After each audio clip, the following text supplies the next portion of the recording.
you'll see, or the dentist will see, that there is evidence that it has arrested or stopped, and no more penetration of the bacteria going in to kind of soften the dentin, because that's really what tooth decay is. Once you've lost the minerals from the enamel, and the bacteria then feed off the sugars and get in through that crystal matrix, then they have a field day, because it seems like they can just kind of flow through the little tubes and just feed off the sugars, maybe also from the inside of the body. So there are proponents to the theory that it's an inside job, tooth decay. So if you're highly acidic generally, and you are either unhealthy, let's just call it, or on a diet that doesn't support health, you could be also creating a demineralization, but almost like an osteoporosis, sucking out of calcium and phosphate from your teeth from the inside. Right, we're back. This is episode 29, and we're joined again with our favourite dentist, Dr. Marc Mortiboys. Marc was on with us in episode 25, so if you haven't listened to that already, go back and listen to that if you can. In this interview, we discuss gum disease, we discuss cavities, arresting cavities, how to reverse cavities, examples that he's seen personally of cavities being arrested and reversed. We also go into minimal invasive dentistry. So if you do require any actual surgery, what the best things to look for. Questions that you should ask your dentist as well to see if they're the right professional to work with you on a minimally invasive perspective. We also discuss cosmetics. We're going to do another show as well. He's promised to come back on again, where we're going to really knuckle down into cosmetic dentistry. But we do cover this topic a little bit in this interview as well. There's a podcast that I did myself. This was how to reverse cavities. So I spoke to Marc about this on many of the points, and I'd say he's in agreement actually with quite a few of the things that I've suggested myself. But obviously, bear in mind it's all my own information and it's for educational purposes. I just need to get that out there. And whilst speaking with Marc, I've been speaking to him quite a lot privately as well, and been digging into other points that he said, and a few other things that I've sort of come across myself along the way, that I will be adding to that protocol. So keep an eye on that as well, because I'm going to do a 2.0 on that show myself. But in this interview, we really do knuckle down into the technicals. So I hope that you see a lot of value. I'm sure you will. This interview is absolutely ram-packed with information.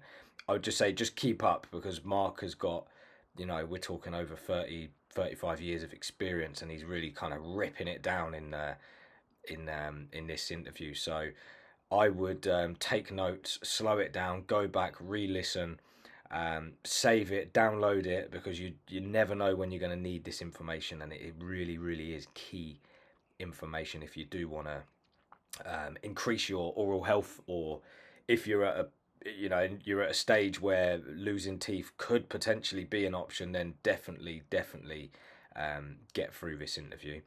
But as usual, please like, share and subscribe. Click the bell icon, that way you'll be informed when new interviews are coming out. I've got some really good guests coming up, actually, really, really good ones. I'm excited about these, so hopefully you are too. And as always, enjoy, and please leave some feedback in the comments, and if anyone has any questions, I'm happy. I always do my best to respond as quickly as I can. I'm very happy to share information, or maybe even to throw these questions over to my guests and see if we can get some answers for you as well. And I'll see you on the other side. Coming on again, we did promise to our listeners that you'd come on for a round 2, and here we are. In the last interview, we spoke very much about gum issues, gum discomfort, gum bleeding. We went into a brief about cavities and some ideas that you had around cavities as well, and also remineralization of the teeth. Today, we just spoke off air very briefly before we jumped to the recording. And I think you wanted to do a bit more of a kind of comprehensive breakdown of the initial stage of a cavity, and then what our options are, and then if we kind of run through that, and as we said as well, hopefully we can get you on for another interview, but we'll be a bit more targeted around the likes of cosmetics. But if we start with the cavity, should I let you just run with it? Absolutely. So thank you for having me back. Feedback from our first interview was very positive, and I felt from day one that our first interview was going to be very much a sort of hard-hitting, fast and furious overview on prevention strategies and why we can win and why we can fail, and why it's really important that any of the advice and guidance, certainly online from us and any other people, is really done alongside the support of a caring dental professional team. So in a dental practice, you usually have a hygienist, sometimes a very well-trained dental nurse or dental therapist, and of course the dental team, the dentists. And without laboring the point, I really want to kind of put the caveat that what we're talking about today is really just educational, entertainment purposes. I know I'm kind of covering myself with the fact I'm still qualified even after 42 years in dentistry. I'm still got my license, and I'm still seeing a few patients, more just keeping my older tribe, just keeping them fit, and giving second opinions, and just examining some people. But I'm not really that clinically active, other than keeping up to date and teaching and lecturing and motivating and helping patients online. And I want to keep my license for that. So that's my caveat, is please, please, please work with your dental team if you get some advice that's interesting today and you feel like you want to use it. And in fact, my first point that I'm going to actually state, and I really generally believe the same with medical treatments, is if you get the biometrics or the tests that tell you exactly where you are. So if you went to the GP and they told you you need a blood test and a urine test and maybe a stool test, some naturopaths will give you hair tests and other kind of clever tests.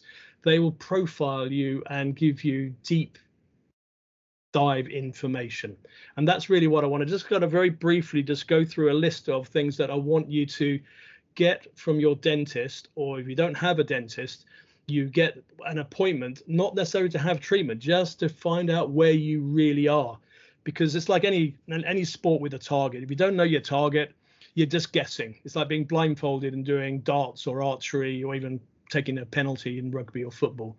So what are those tests? So when you go for a routine dental check and you've been seeing your dentist on a regular basis, it's all very, very shrift and very quick. And sadly, if it's an NHS one, or if it's a private one where the diary is being really stretched, you may not get what I'd call the 1 hour examination. And you're going to have to, if you want to take your dental health seriously, if you're someone who's losing with your teeth and you really are scratching your head and you want advice and guidance online, get this 40-minute to 1 hour quality diagnostic check that's really most people will only get privately. If you're lucky, you can get at least some of it, if not a lot of it, done on the NHS. And if you're on income benefits, you should be able to get that for free. But this could be your best investment ever, to spend 40 minutes to an hour with a dentist. So what are these points? So, and many of you will know some of them. And when you go for a routine quick check, there's a very quick screen for mouth cancer. Well, not quick screen. There's a screen for mouth cancer, tooth decay, gum disease. When it's a check for mouth cancer, that all the inside, all the pink of your mouth is examined for anything. Worst case is cancer, lowest case is some friction rub, sort of like calluses, maybe some ulcers, but there can also be some autoimmune diseases that are showing up in the mouth that are on the tongue, on the inside of the cheek, back of the throat, etc. So you're getting a good examination of that. Your teeth for sure. One of the things that I'm really strong on, and not many dentists or hygienists do this, even though it's very quick and simple, is a saliva test.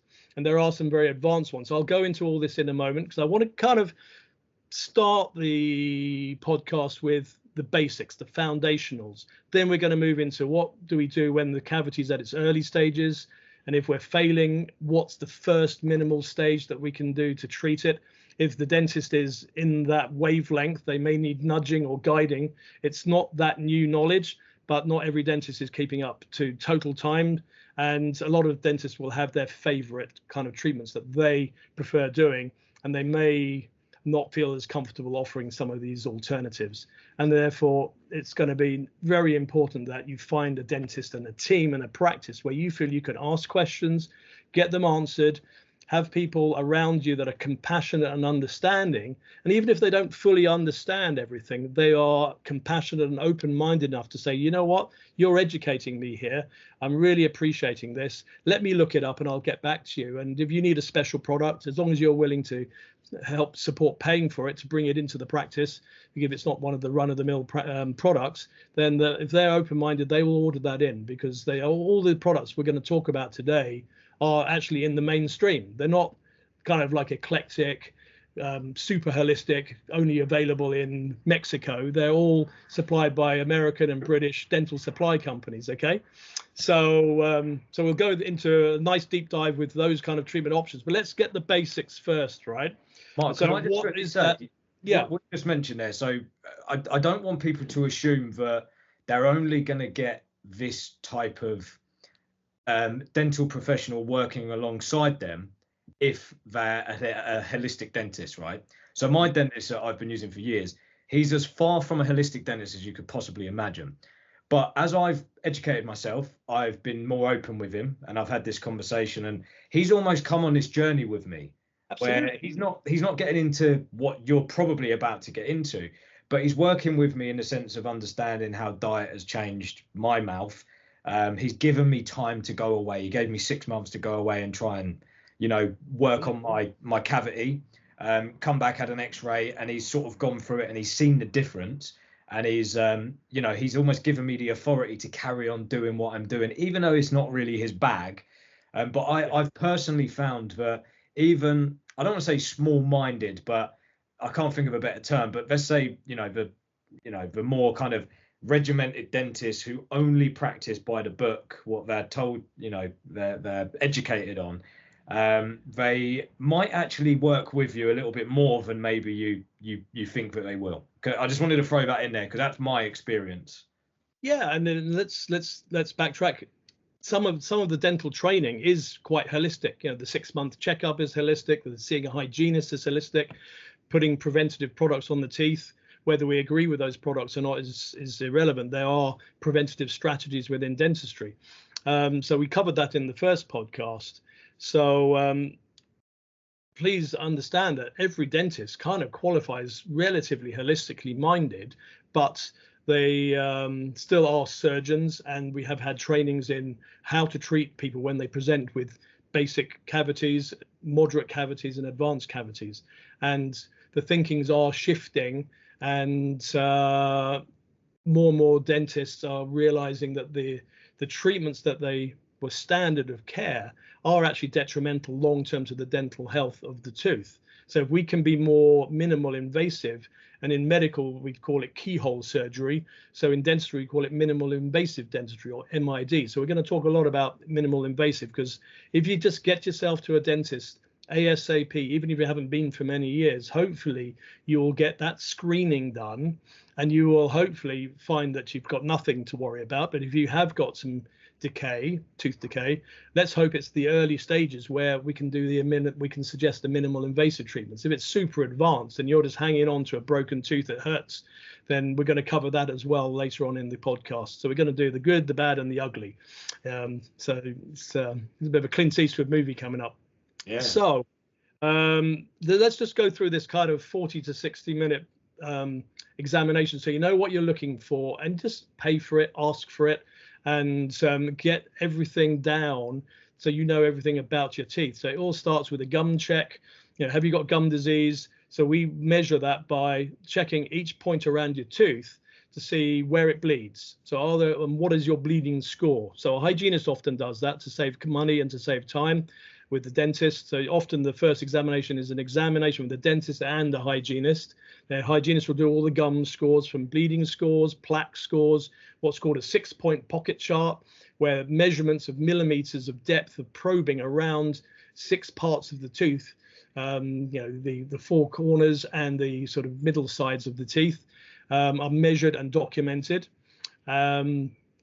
Then there's a mobility check, so we kind of maneuver the teeth and see what the kind of maneuverability of the tooth is, which kind of tells us the bone support. Then we go on to the skin, inside the skin. You want a mouth cancer check. Some people actually have to have biopsies sent off to doctors. Some people are immediately just got told to go into hospitals for deeper checks.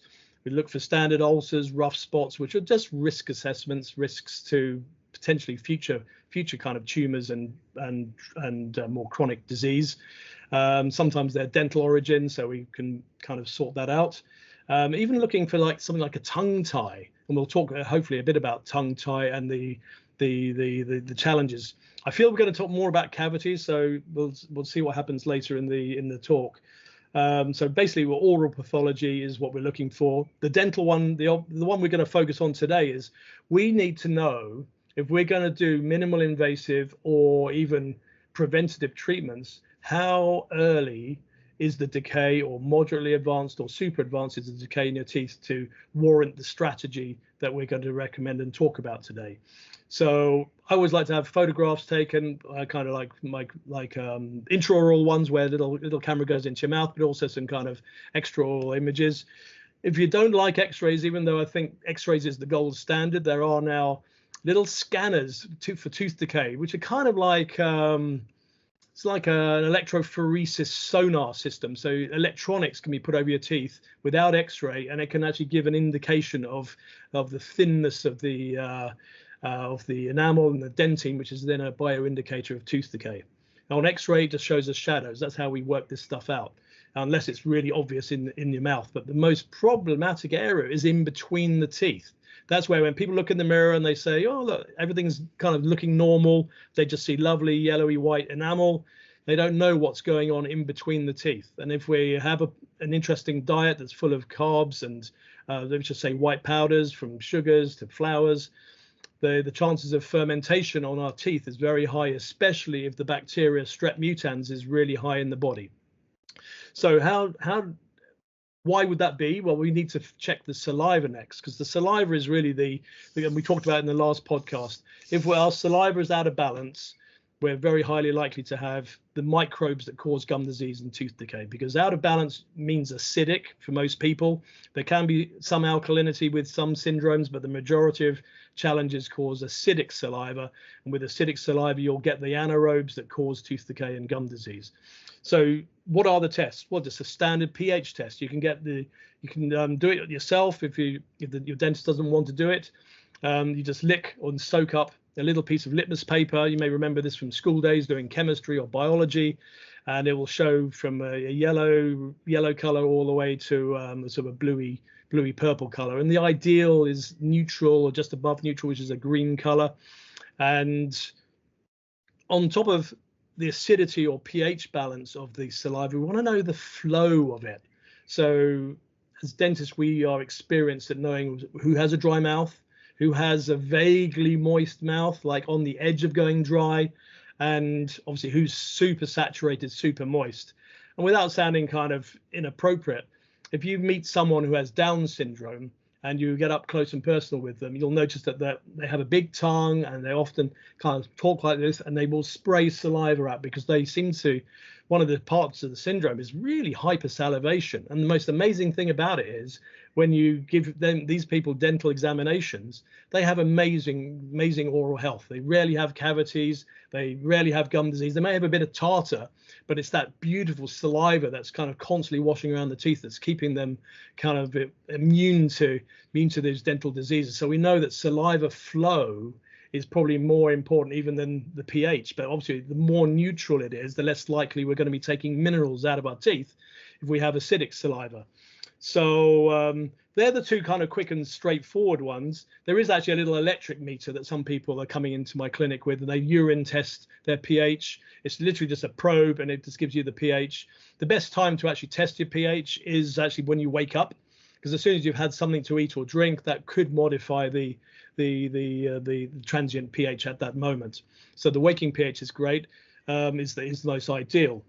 Then you can even go, and this is something I'm only just starting to explore, and it's just starting to become popular within the holistic dental community, and that's salivary diagnostics, where from a spit test we can look at the biome. but what are the bacterial and and even parasites? What are the protozoa or the amoeba that are in our saliva? What are the microorganisms in general? And then from that, elicit strategies to turn that around. And that's another subject. How do we shift the oral microbiome with products, for example? Bit of a questionable treatment strategy amongst most mainstream thinkers. That there's still maybe not enough evidence to get everyone running after treatment ideas like working with oral probiotics and prebiotics, but it kind of makes sense. And if you can afford to buy these products and you think it's worth a go, I don't see there going to be any downside other than the cost of it. And if it works, then even better. But that's really, in my world, for very extreme situations where people have got a very aggressive tooth decay and gum disease, and they've tried really hard. They've tried changing diets, and it's still not really changing. Maybe going back to what I was saying at the beginning, if we just found out what was really wrong with us first, we can then be much more targeted on our strategy to get ourselves more healthy. They're the kind of 4 key components. Just very briefly, part of your quality examination would be a jaw joint check, because even though we're dentists, we do kind of look at the head and neck, and so the back of the throat will give ideas. And if we're worried about maybe throat cancer, we'll refer to the hospital. But also the jaw and how it opens. So we check for how wide you can open. Are you athletic and easy with your jaw opening? Does it deviate off to the left or the right? Does it click? Have you got a slipping disc? Are you getting migraines and headaches associated with this?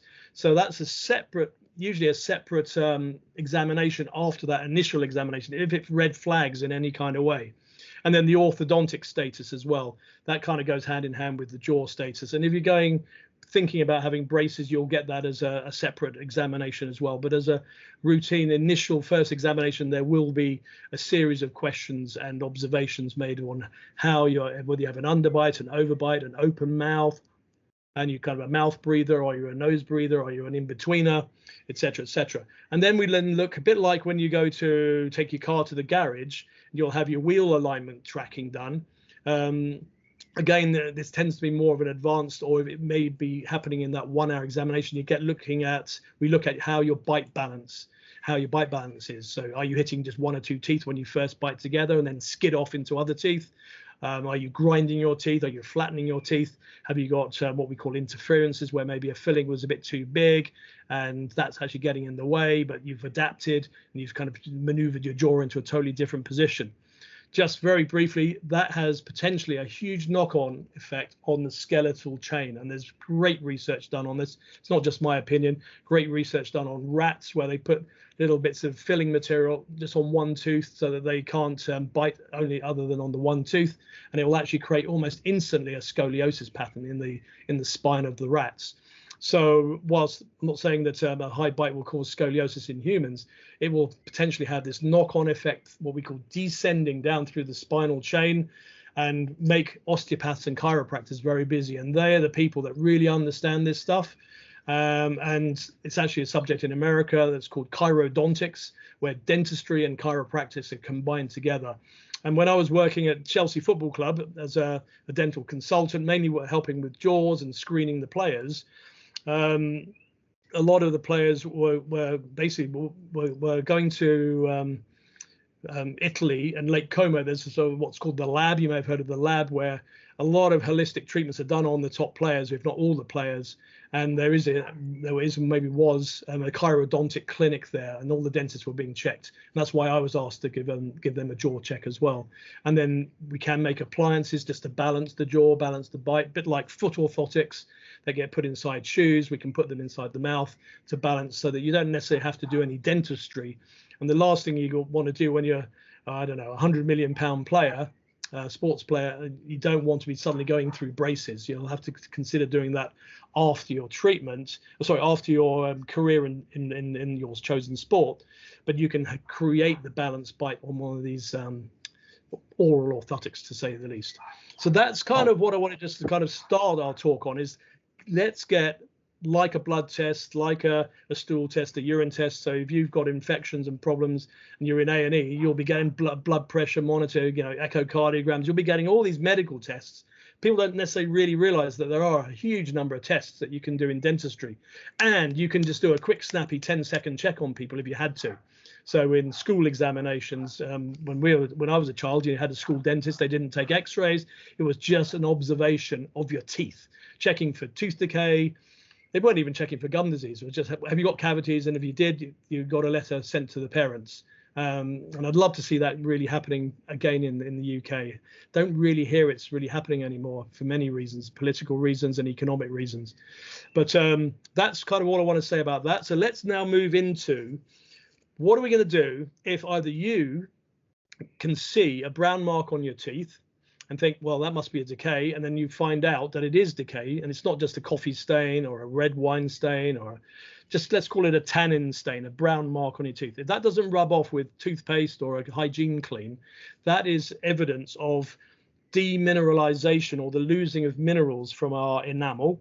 And we talked about this microorganism called Streptococcus mutans. If there is a large amount of this product on our teeth, then that will then kind of metabolize sugars that are in our mouth. That's why kind of sugars have got a bad reputation. But maybe we can have sugar if the strep mutans levels are lowered.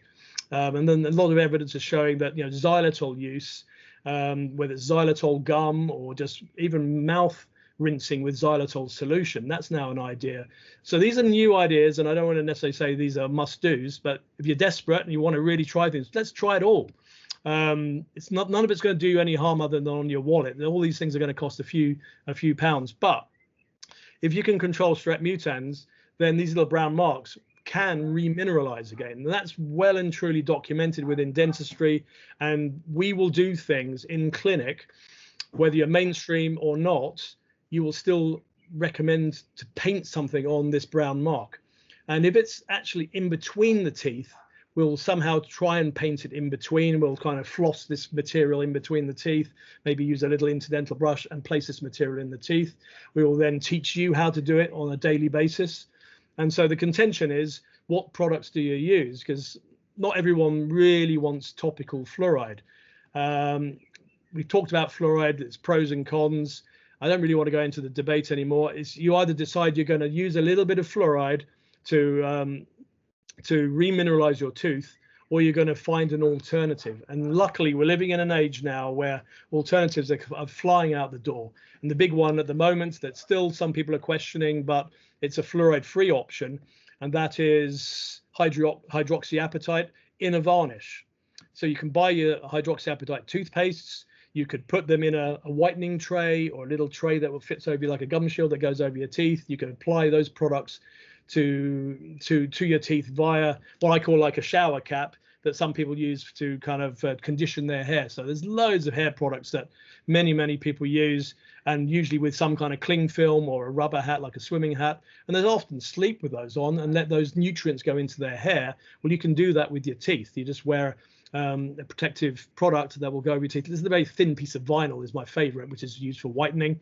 And then the teeth can be just constantly bathed in either fluoride ions, hydroxyapatite ions, and ultimately calcium ions and phosphate ions, because that's also in most toothpastes.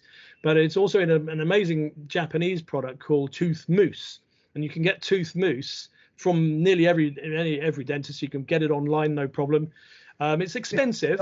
Or MI, is it? GI or yeah. MI? Is that what yeah, it's called? so yeah, that's right. It's a Japanese company. Yeah, it's a MI paste. Yeah, I've done that before, yeah. Yeah, and it's basically comes from milk protein. So there are, sadly, a few people just can't have it. So you do a patch test if you're really milk allergic or lactose intolerant. It doesn't even come from there's no real lactose in it, but the company suggests that you just, if you are having issues with milk, just double check with some kind of patch test so you don't get a reaction. But it's very rare. And so many of my patients for over 20 years have been using tooth mousse, usually in a tray. And over the last year or so, hydroxyapatite has really hit the market. And I've just been hearing about a company in America that's called FIG, F-Y-G-G, that is offering the varnish. So dental practice can order it, but I'm trying to find a way to get it into the UK because it's not easily available in the UK at the moment, even though it's been FDA approved. There's a company called Risewell in the States that is now offering a dental floss with hydroxyapatite in. And that's another rabbit hole, is dental floss, is what's good for us and what's not good for us. Do you want a floss that's impregnated with fluoride? Is the floss actually really a good healthy product for you? You're going to have to do your own research on that, because I thought Teflon was quite a nice product to actually kind of slide in between the teeth, but a lot of the rabbit hole dental crowd are saying, well, we shouldn't really be rubbing our teeth with Teflon because of the all the reasons that we don't want plastics in our life. So we've got to weigh up what's really going to ruin our health by trying to improve our dental health.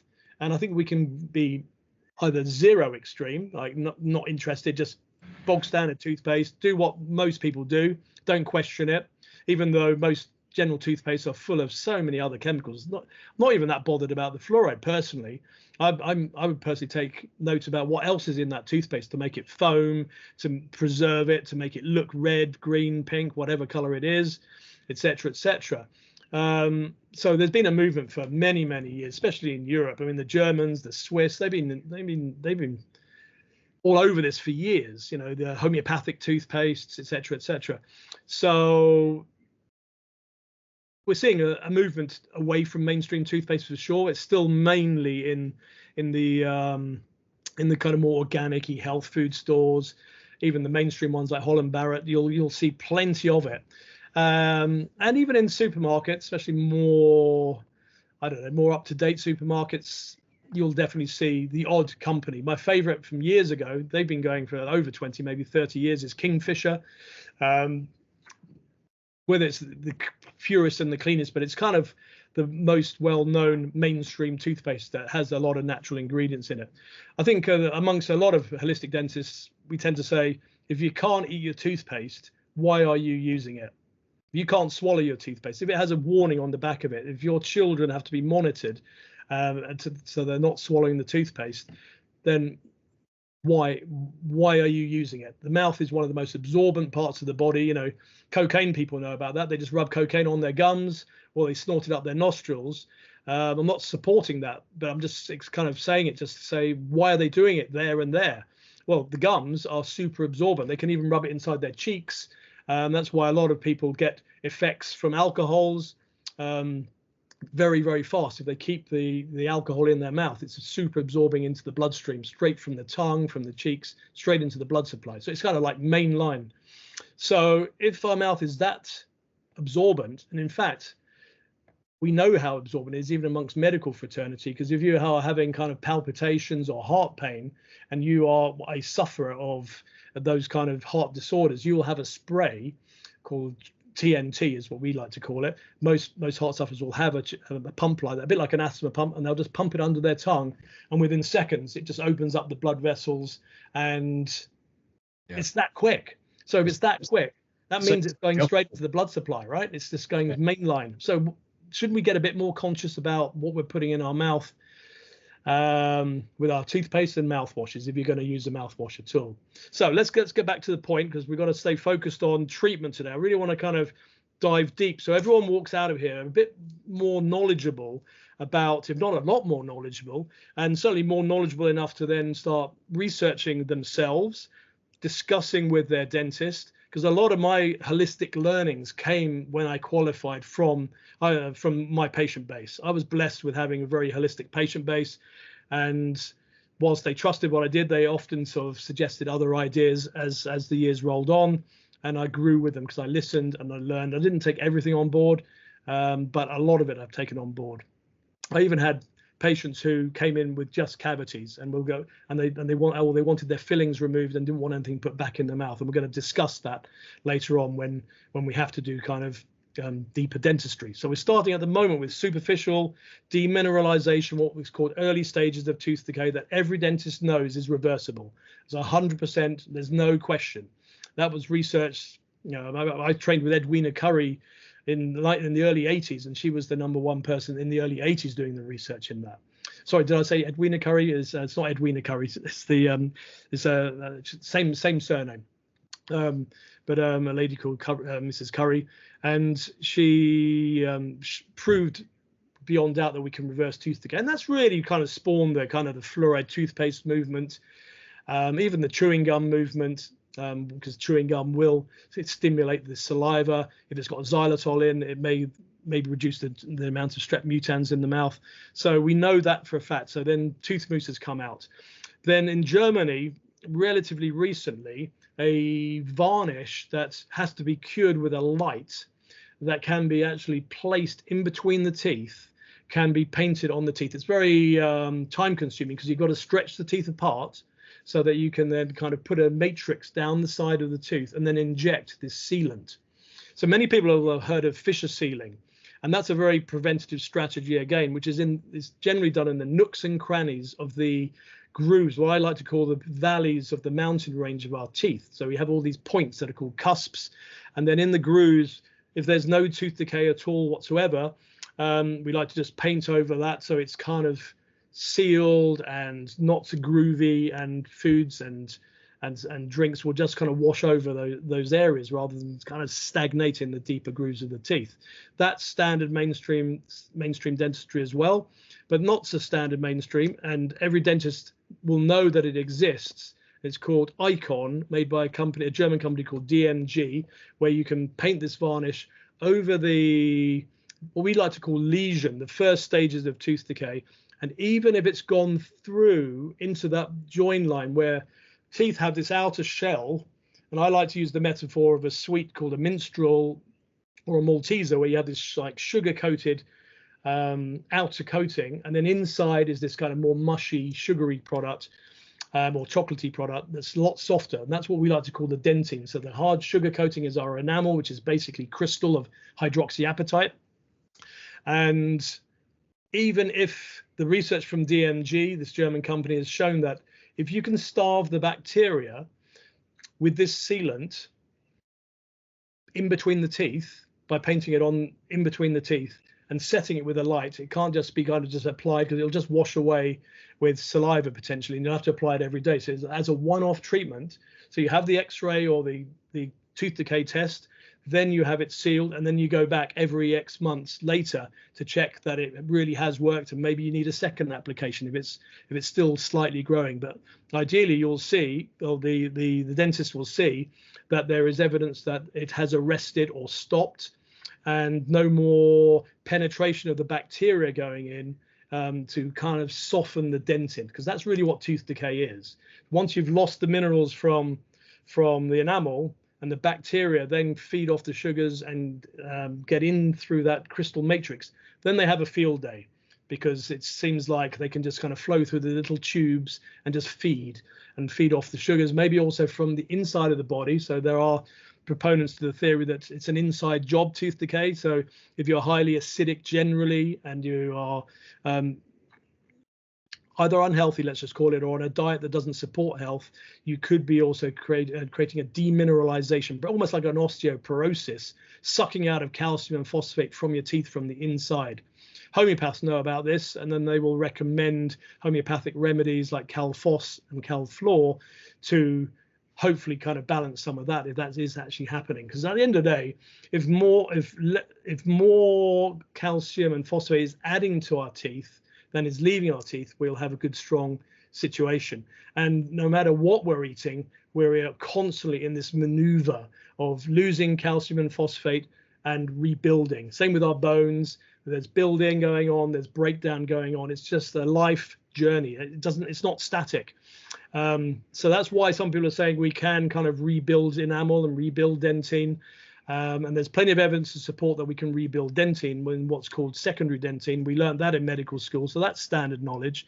It's just in the field of dental practice, we just don't see enough people committed, educated, and disciplined enough to do the work. And that's the challenge. And then when you've got a busy clinic and you find that bright light that wants all that information, like you were when you went to your dentist, it's a joy. It's a bit like that child in school that always asks the questions, is at the front of the class, is keen, committed. That teacher, whether the other students like it or not, is going to get more attention from that student's going to get more attention from that teacher. It's just a law of attraction, and whatever you want to call it. It's just a law of nature. If you're that snotty one at the back just flicking bits of paper at people, you're not going to get the attention. So if you're that sort of person who's still just feeding yourself with all the sugars, you're not brushing your teeth, you don't use all the tools, you don't even see a dentist, then sadly you're the sort of person that turns up at the dentist with a big hole, toothache, abscess, fat face, needs antibiotics, needs an emergency extraction, sometimes in hospital because they're so infected. So ultimately, I think potentially we're living in an age now where you can get the dentistry that you really, really want to manifest. But ultimately it's down to the different levels of taking responsibility. There's going to be some luck, of course there is, and how long have you left it before you took responsibility? So we talked about that in the last podcast, when your house is on fire and et cetera, et cetera. So anyone who wants to know more about that needs to go back to the first podcast, so I can stick to my kind of agenda today. So Icon, that's the only company as far as I know that offers this product. Any dentist can get it. If you can go to your dentist and say, will Icon work for this situation? So if it's early, even moderately advanced, especially if you're prepared to take a risk, maybe sign a waiver by the dentist, because the other challenge we've got now is that our controlling bodies, or I don't even know if they're that strong, our controlling bodies, but people are so fearful of our controlling bodies. But in my opinion, if you're showing evidence to support your idea and you have consent from the patient and a request from the patient, and you are monitoring that patient, and they're not just a fly-by-night and just having a treatment and disappearing, and you are agreeing to a recall strategy, just like in medicine where there's recall strategies for lots of different growths in the body to avoid surgery or potentially avoid surgery. Because make no bones about this, any form of physical dentistry is surgery. As soon as some enamel is drilled away, that is potentially the death spiral of our tooth. And if we're lucky and we have the right dental team around us and we get the right guidance and right advice, then we can avoid further fillings and treatments. But fillings do last 20, 30, 40 years if you're lucky, but some only last 5 to 10 years, especially if they're just quickly slapdash put in. So it's going to be down to, one, the quality of the operator, quality of your diet, etc. Because a lot of people get decay around fillings. People think that they get a filling, that's it. Oh, I'm fine now for the rest of my life. Even a crown. Well, these products that have been glued into our teeth or stuck into our teeth can potentially be breeding grounds for future tooth decay, what we call secondary tooth decay. So we've got to be very mindful that once we start drilling the teeth, we're setting up potentially what we call a death spiral to the tooth. But it isn't a death sentence. It's just the start of a potential further breakdown of the tooth. Maybe it's better than letting the decay keep going. And I'm confident that is. I've got, with my training, 42 years of experience in dentistry, 37 clinical and 25, almost 30 as a holistic dentist, working with the newer products that are more metal free. And in the right mouths, what we call the right case selection, I'm still seeing those 25 to 30 year fillings. They may be a bit yellow, maybe a bit stained, but they're still there. But we've taught these people all the dietary kind of techniques and nutritional techniques, holistic techniques and prevention techniques, which are either mainstream or not so mainstream, which are also covered slightly in podcast 1. So can I ask you just on that point? Yeah, it'd be nice to have a break. Yeah.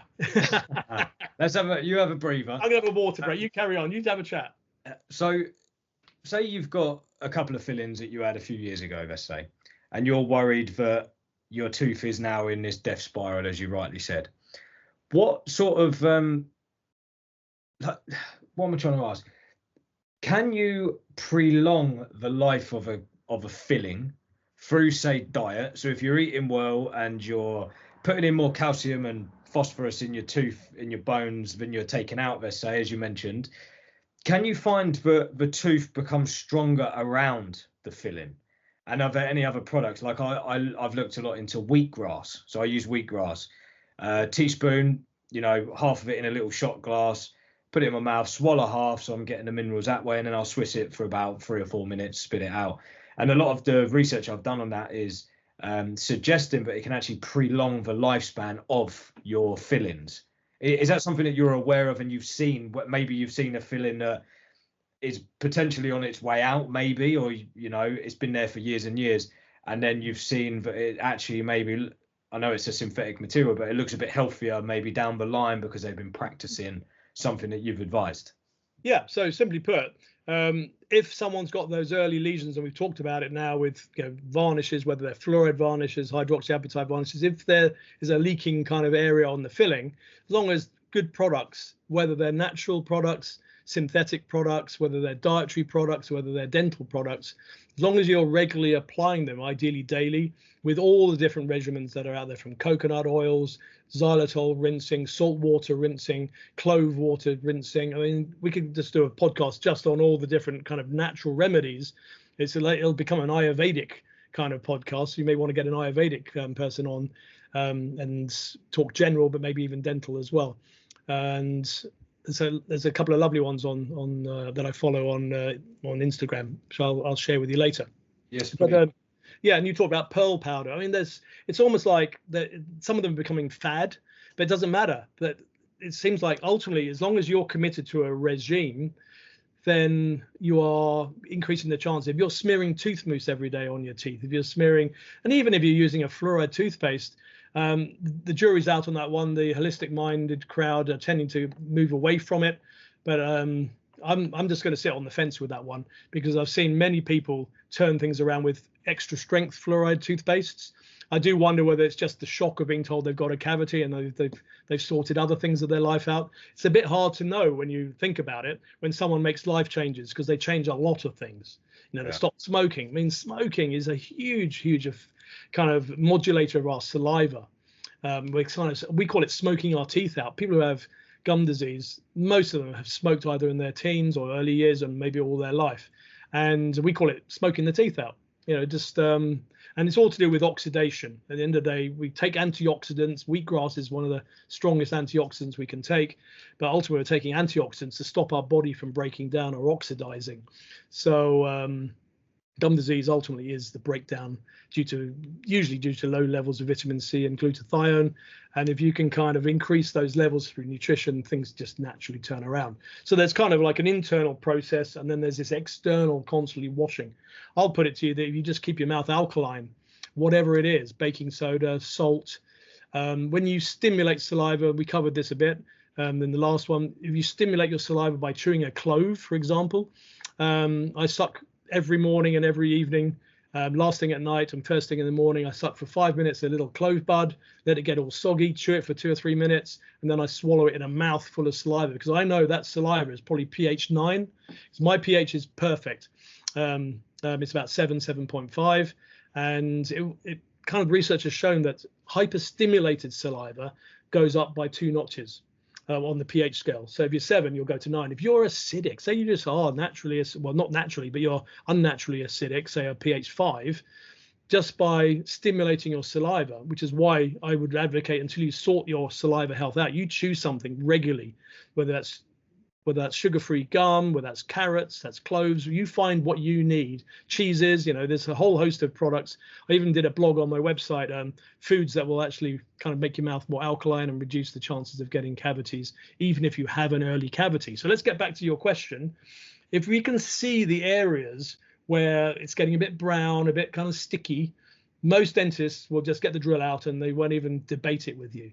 But if you can say, look, I know you don't want to do this, but I don't want to consent to this treatment. I would like to see if I can reverse this. I know I'm taking risks, and that's when you've got to have someone on your side, and ideally have someone who has got that open mind, has seen your X-rays and seen your photographs, because there will be people thinking they can do all this with advanced tooth decay. We'll get there by the end of the podcast. What are we going to do with advanced tooth decay? If you're not turning it around, because I do believe you can turn advanced tooth decay around. I've seen it with many drug addicts, people with black teeth, and then they come off the streets, they get their lives sorted out. They may have ended up with black teeth, but all that black is recalcified tooth decay. And it's all come predominantly from mouth breathing, from being high as a kite on meths and all the kind of drugs on the street. When you're talking about salivation, one of the big things that I did to turn my situation around is actually mouth taping at night. Because you've got to think, if you've got 6 to 7, 8, 9 hours of sleep, your mouth swinging open, half of your life, your pH is probably all over the place. You've got dry mouth, So I started with a little bit like this, but I noticed that sometimes I'd wake up and it's like on my knee, and I'm like, how the hell has that happened? But I take the whole thing, so there's no, because I will fight it in my sleep, you know. Yeah. So I'm like this now, and I wake up, bit of a dry mouth, but my God, nothing like it used to be. I used to wake up and it was so dry I couldn't even swallow. So I think that's probably a massive thing as well. Yeah, and that'll be one of the first things I would look at if I see a family of 3 children, you know, all 1 or 2 years apart. One's 6, one's 8, one's 10, or maybe 10, 12, and 14, and one of the child seems to have all the tooth decay, and the other 2 don't seem to have anything. And mum swears that they all eat the same foods. You've got to ask yourself, what is that? I was taught at medical school. The reason is that person will probably be just having more frequent attacks of sugar and acidity on their teeth, because they'll be the nibbler rather than the scoffer. So if they're eating a pudding, well, they just like stop it. So I'll say to anybody, if you want a sugary meal or something, or even some chocolate, just wolf it down. It'll be just one blast on your teeth. Have some sugar-free gum afterwards, chew a clove, whatever you need to do. Have some cheese, whatever. Enjoy life. Get that kind of 80-20 balance. Once a week, I am smashing a box of something. You got what I mean? That one time you eat so much you feel sick, and then you're like, I'm done for 10 days. Well, that's what we teach. We used to teach like Sundays, you know, just that would be when you got the tin of biscuits and sweets out. We're living in an age now where that's really hard to do on children, but you just say, right, they're here now, let's do it. Like a bit like Easter eggs, you know, let's hit it hard, be done with it within half an hour, and then they're gone, right? So that's the theory we were taught, and that kind of has some weight. But how about, what if one of those 3 children is the mouth breather? So I often say to the parent, well, can you just check your child? Go in at midnight, go in at 2 in the morning, even at 8, 9, 10 o'clock if they're asleep by 7 o'clock. Just check on them, video them, or just show me what's going on.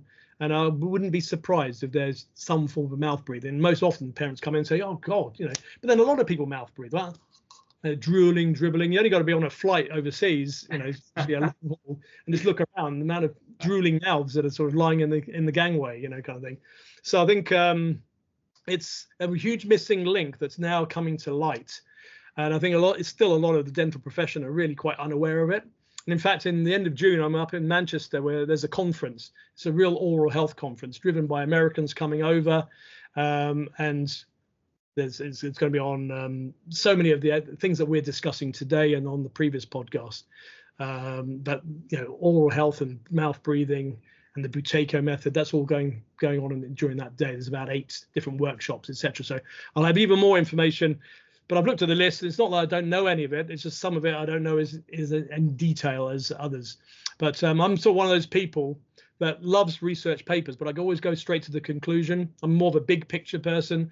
I don't really want to spend 10 hours of my life. I just was like that in school. You know, I just wanted the nuggets, learned the dates of, you know, in history and stuff like that. But I didn't really want to just don't have that brain. I don't know what it is. It's that I'm more of an inspirational character that just leads from the front and will kind of have the message.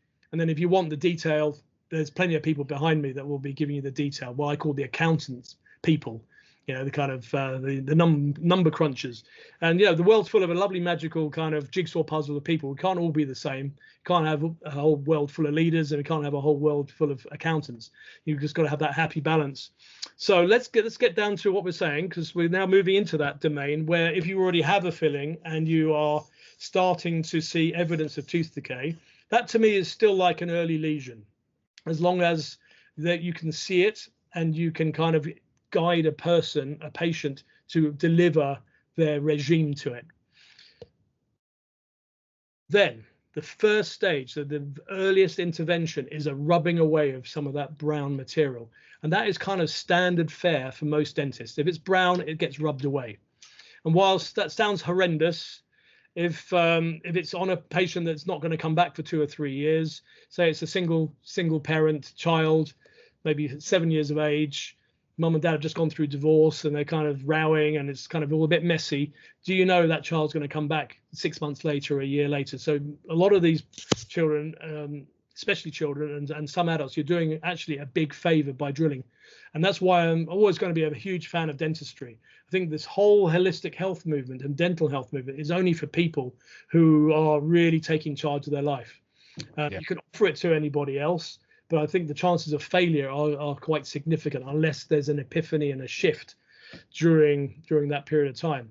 So if the decay needs a little bit of rubbing away and it's just under the enamel or just on the borders of the dentine, we just put flowable resins, a bit like you're using mastics and sealants in your house. If you're sealing a window frame or some kind of sink, whatever, you'll get that squirty gun and you'll put the materials along the join line.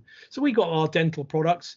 They started off originally BPA full, so lots of plastic, lots of kind of hormone modifiers, got a lot of bad press, and most companies now are producing those kind of materials, which are basically serious amounts of ceramic, quartz crystal with a little bit of resin that's BPA free.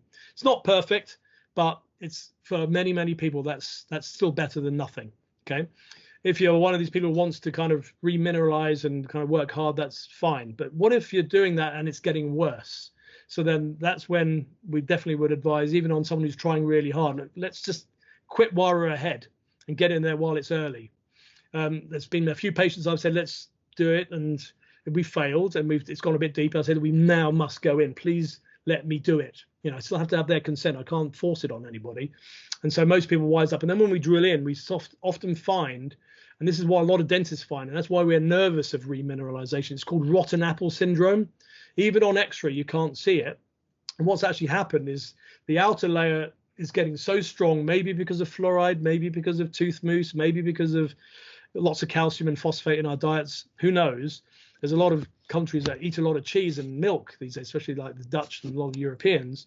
And I think we eat a lot of cheese in the UK. So maybe things do remineralize just from eating, and also vegetarian diet, all the greens that are high full of calcium.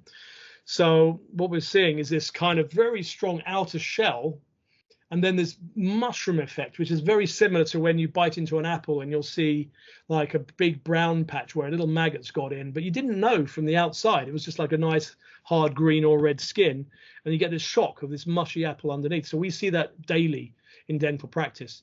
And it's like, oh my goodness, you know, the bacteria were really feeding and really kind of mulching this tooth into a mush, and it's just a brown mush. You can't see this on the X-ray. Most of the time you do, but many times you don't. Okay. Don't know why. I think it's because we're still 2D with X-ray. We're moving into 3D X-ray as we speak. I think that's going to be the next paradigm shift in dentistry.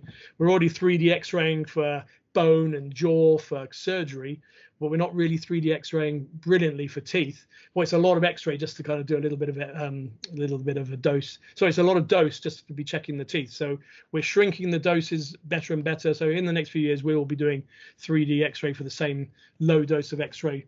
So that's coming. But until then, we are not seeing it until we get in there. And that's really scary stuff. And it really shocks us, especially on young children. Sometimes we do it without anesthetic because we think it's just quick and simple. And they go, oh my God, then we have to get anesthetics in and get going.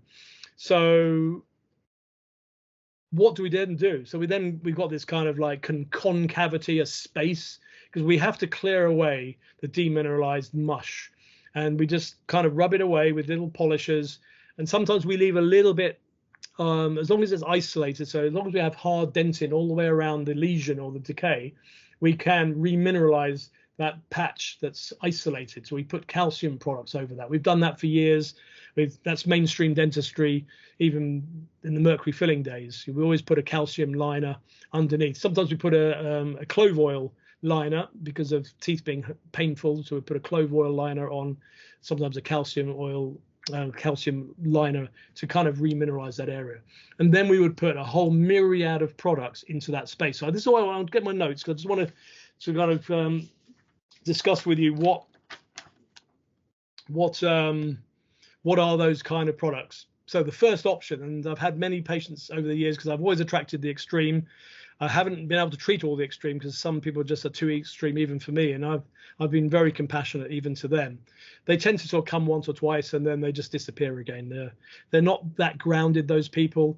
They tend to be on a very high spiritual path, bless them, but they're not grounded enough. And they come in and telling me they want to do this, they want to do that. And I try and kind of ground them in and say, well, let's meet again in a month, in 2 or 3 months time, even just for 5 minutes, just to check on them. And they just disappear over time, sadly. But some people say, I've read, and there was a lady called Hulda Clark. She died at least a decade ago, that was known for many, many health reversal treatment ideas, all very radical as a naturopath. And one of them was get all your root canal treated teeth removed. We may be able to cover that later today. I'm sort of on the fence about that one because I see many people who have very healthy root canals, but I also see many people who have unhealthy root canals. But the first thing she says is remove all the fillings, whether they're white fillings, gold fillings, amalgam fillings, whatever they are, and just live with cavities. And whilst that might be a good idea because she's dealing with very immunocompromised people, that's also a very risky game to play, and again should only be considered with a very, very strong, committed dental support team. And then you're then dealing with kind of big cavities that you've got to keep clean. And she advocated that you always just washed your mouth with Lugol's iodine, made all your teeth yellow. And these are people who are dying from major diseases. So all of these people were often told to have all their teeth taken out. So these are all the extremes that hopefully we'll get time to talk about later. But we're just talking about sort of mild to moderate cavitations that have either happened by decay and the dentist has just got to just clean it up, or the dentist has actually had to take quite a bit of healthy tooth away to get to the decay. So I want to touch on a subject now, which is still under the category of keyhole surgery. And I urge everybody listening, if they've got an early cavity and the dentist feels it needs treating, that they ask that dentist, can they have a tunnel preparation? And a tunnel preparation, and every dentist knows about this. This is not new. I mean, I was learning about this minimum 30 years ago. You just kind of see on the x-ray where it is, a bit like surgeons are now seeing on scans where problems are, and they're going through veins and arteries and different body parts to get access to parts rather than cutting the whole body open. We just form a very small tunnel to get access to it, because the alternative is just to cut a wedge off the corner of the teeth, because most cavities are coming from the sides of the teeth where two teeth butt against each other, and if sugars are there and maybe we're not flossing, debate about whether flossing really helps or not, but certainly I don't see it doing any harm if you don't have gum disease. Potentially flossing can be very dangerous if you have gum disease, because you could potentially be putting bacteria into your bloodstream, but that's having it in there, aren't you? Yeah, you potentially, if your gums bleed as soon as you floss, then it's in your mainstream, in your bloodstream, and there's too much research coming out now that all these microorganisms are ending up in all our organs. It's huge links with dementia right now with all the oral microorganisms, heart disease, premature birth weight. So people have actually either having loss of children or even having very, very premature births. So there's a whole host of other diseases that we covered in podcast 1. So I want to focus on decay today, and if those two teeth are butting together, so I did a very, very average drawing, which we looked at before coming online to see what it'll show. Is that coming across okay? Yeah, that's fine. Yeah. So here you can see we've got a molar and what we call a premolar, like your 5th or 4th tooth butting against usually your 6th tooth. This line is the gum, and what you're seeing above the gum line is all the enamel area, what we call the crown, which is the teeth. That's what you see when you smile. And here's little black dots, which is what we've talked about, where we rub it away and we put a sealant in. And then here is where decay can creep in, where the two pieces of enamel touch, what we call the contact point. And then even further down in the stagnation zones between where the gum, it's usually under the gum a little bit. If you are someone who's just always eating what the Americans are calling crackers, we call crisps, Americans call chips as well, but also biscuits and cheesy crackers, whatever you want to call them, all that kind of stodgy carbohydrate stuff that sticks between the teeth. It just ferments in there and either causes a little kind of starting of decay here or higher up. This is easier to access. That's harder to access. And the conventional training is to get that tiny little bit out, we have to cut wedge the tooth out, which is why most people, especially most people my age or maybe over 45, I was 60 the other day, so I had a big birthday, and certainly my generation were used to getting mercury fillings, and they all said that, you know, they were told they had some cavities, and they ended up having these big trenches drilled through their teeth. So a lot of the senior generations, I'm kind of still in the Gen X, but, you know, sort of the 70-year-olds and the 80-year-olds who still have their teeth will just have had a huge trench of metal fillings that have either been replaced or crowned or removed over the years, and we'll touch on that later. I just want to focus on this because this is really close to my heart, because it breaks my heart when I see people show me their x-ray and then they get told that they've got to have this kind of filling. Yeah. And I say, well, why? Because, well, that's what the dentist said. I just have to have this wedge cut out of my tooth, etc., etc.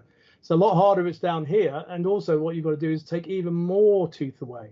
So sometimes even with keyhole surgery, you can just go through the side of the tooth and just rub down there and there.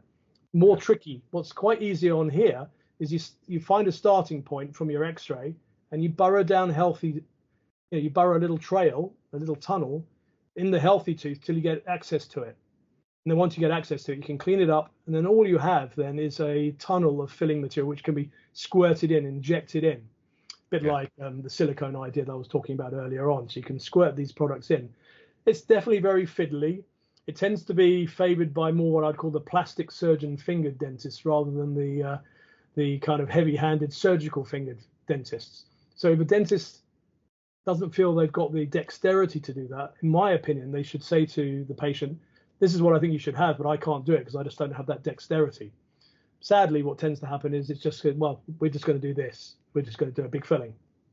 So unless you know that's just a potential for a tunnel. So as a client or patient, you've got to ask, can this not be treated with a tunnel filling or a tunnel preparation? That would be my first thing, or extra thing I would want everyone writing down. Is it a tunnel prep? What a lot of people are doing, because I'm now kind of very much running an online consultancy. People are just sending me their x-rays online on my website, and most of the time I'm not even charging for it if it's a quick yes or no kind of bit of advice. I'm just a bit of a Samaritan that way. But if it's a long conversation, I'm just going to charge a nominal fee for a bit of my time to guide people online. So if you live in Timbuktu and you can't come over to me, and I don't really want to encourage people coming to me because I just am moving away from clinical practice. If you just send me photographs and x-rays, I can guide what to ask for at your local practice. And these don't have to be holistic dentists. Most of what I'm talking about is not just about being a holistic dentist or a mainstream dentist, because this is still mainstream dentistry, what's called minimal invasive dentistry or keyhole dentistry.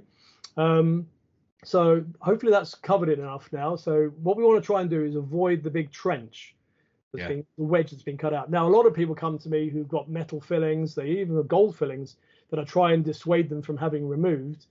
But mainly the amalgam filling patients, the mercury filling patients, who over the years I've removed many, ever since the 80s really, late 80s, more early 90s onwards, for about 30 years, removed many of their fillings and replaced them with, and this is what we want to talk about now, is what are the options? Because just replacing with a white filling is contentious. A lot of people are saying that's still not the top standard of dental care, because white fillings are ultimately a resin. They are a plastic. They may be mainly a ceramic plastic with over 90 to 95% ceramic in them, but they could biodegrade, and evidence shows that they do biodegrade over time, which is why people get these little leakages around the edges of fillings. Luckily, most of these can be repaired. Going back to your question, if it's a bit brown, can we just remove a little bit and add a new layer? So I do that all the time personally. A lot of dentists hate doing that. They want to remove the whole filling just to be sure that they're not kind of missing anything. But if you just remove the localized area, you can kind of revitalize a failing piece of dentistry, if it's that material. So that's why I like that material, especially if it's a BPA-free material. So there are many companies offering BPA-free products. I like the ones from Liechtenstein, a company called Ivoclar. Huge, they've been around a long time, very well respected. The Germans, obviously Liechtenstein's not German, but it's close to Germany, and the Germans are a unique crowd. They're very, very biological. They have a very different approach to us in the UK. You know, they're the pioneers in homeopathy. They're all very, very nutritional minded, green minded. So if you kind of even want an examination, you're not sure, go to Germany if you had to, but I'm not suggesting you do that. All I want to say is that this German company has now created a product called an Ormo Cerama, So I'm getting many patients asking for me to bring that in. And it's not a plastic, it's not a ceramic, it's just something that's a hybrid, a combination. So it looks like a white filling, but it's seen to be more biocompatible. If you are someone who wants to now go down the rabbit hole of what's biocompatible for my body or for your body, then I'm a huge fan of doing it simply called muscle testing. And you go and see someone called a kinesiologist or an applied kinesiologist and ask your dentist to give you all the products that they're offering. And you can, even if you have to pay for them, you'll just get a little tiny sample of each of the products, take it to your kinesiologist, or if you learn self-kinesiology, you can do it yourself. I do it routinely when I'm shopping for foods and things. I'm just not sure about something. Usually, if you've got a good, strong intuition, your gut tells you. But if you're not sure, if your intuition is not that strong or needs more training, you just hold that product, say, in the palm of your hand, and then you bring your finger and thumb together, and then you get your other finger and thumb together, and you just pull through.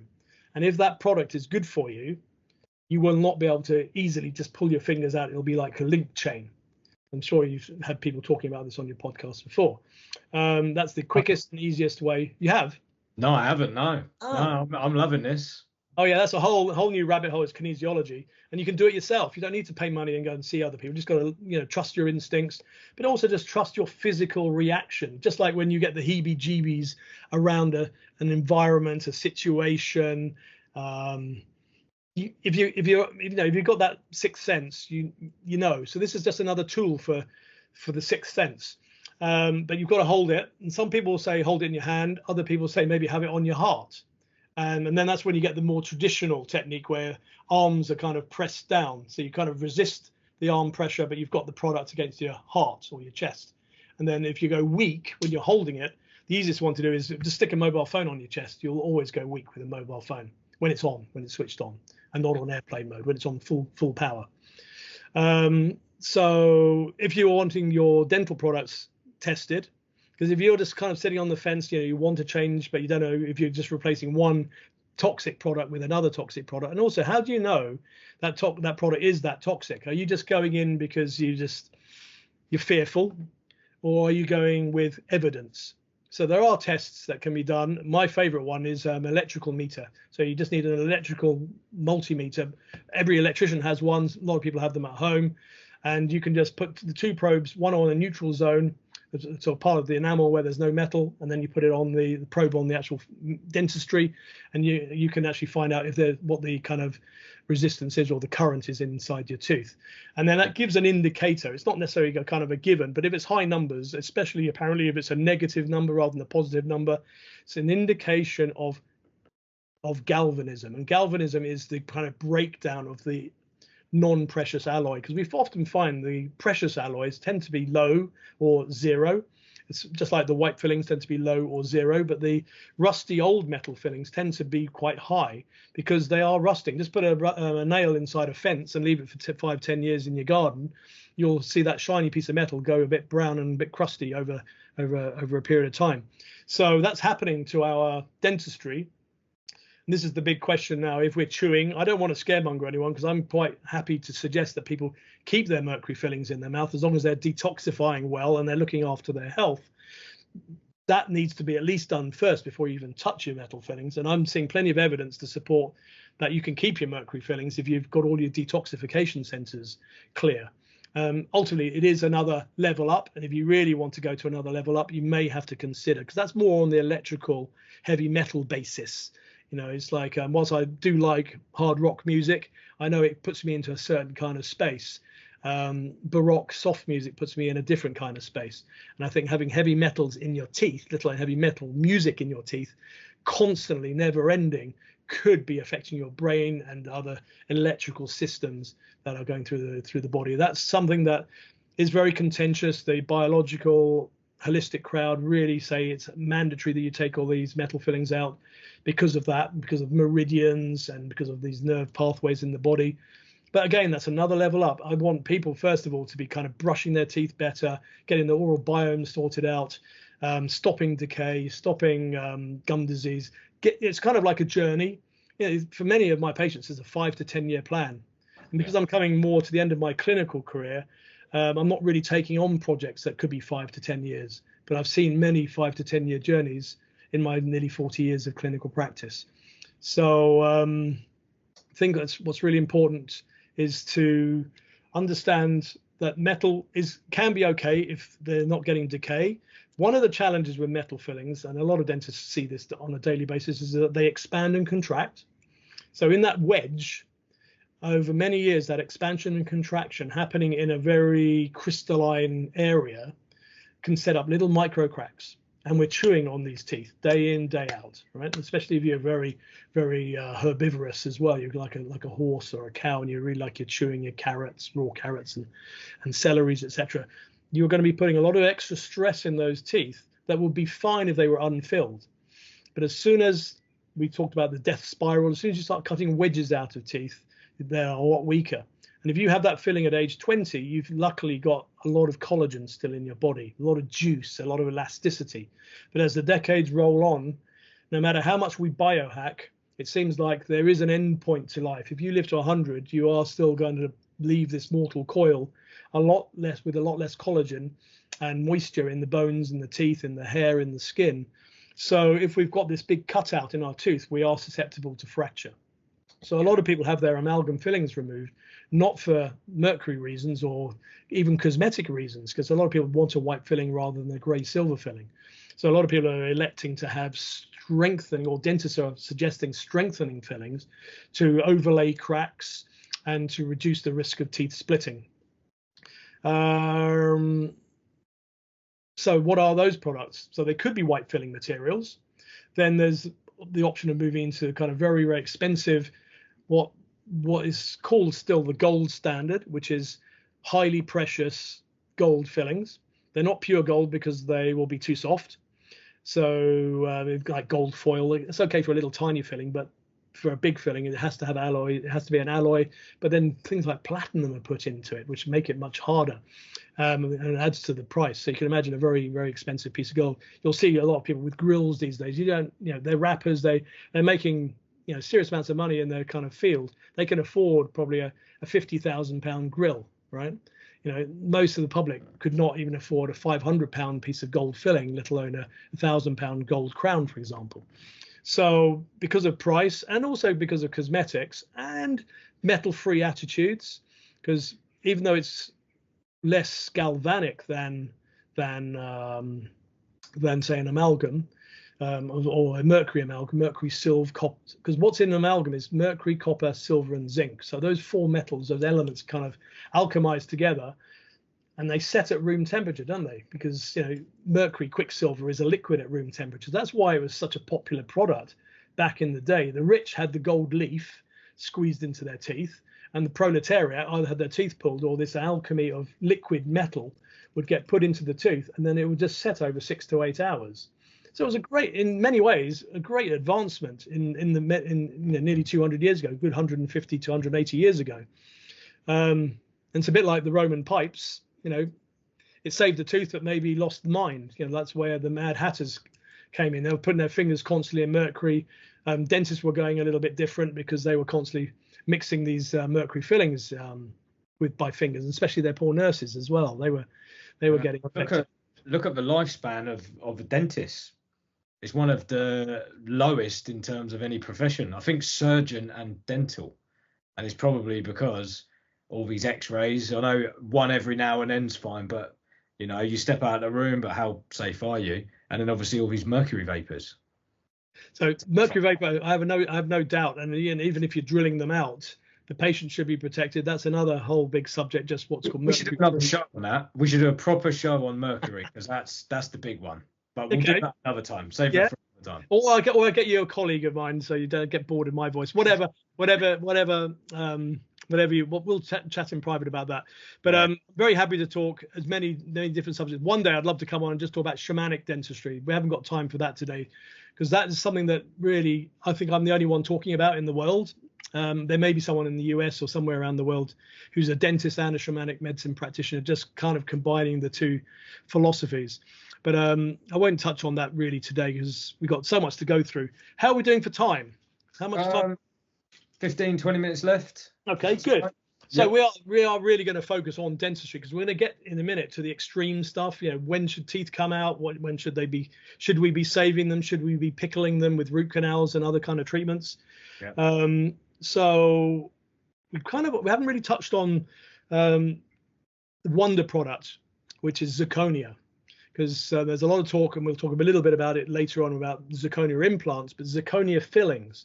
So zirconia is now seen as the gold standard of dentistry, unless you are a bulldog. If you're someone with a jaw and a kind of no neck kind of scrum rugby type, with that body type that's really good for rugby, in those positions in rugby, then you may just crack anything that's brittle in your teeth. That's anything other than gold. So we've tried metal-free dentistry on a lot of these people, and the only product that really does last is a full overlay of gold. And sometimes they even get worn through as well with those kind of people. They're kind of a rare breed. There is a bruxist crowd that's ever growing. People who grind their teeth, especially if they're on kind of hyperstimulative medications or street drugs. So you've got to watch someone at a club, not only they're hypersalivating and their mouth breathing, their jaws are going all over the place. It's just a weird syndrome when you start going down that rabbit hole and observe people. So zirconia is basically milled from a block of zirconia, and it's all kind of 3D scanned and milled. So it's just one piece. And the only kind of maybe questionable synthetic product that's kind of put into the tooth is the glue. And as long as that's BPA free, it's a very thin slither, like a little bit of super glue that you'd be gluing two pieces of plastic together in your house, or a vase that's chipped or broken. So you've got this slither, which we call a lute.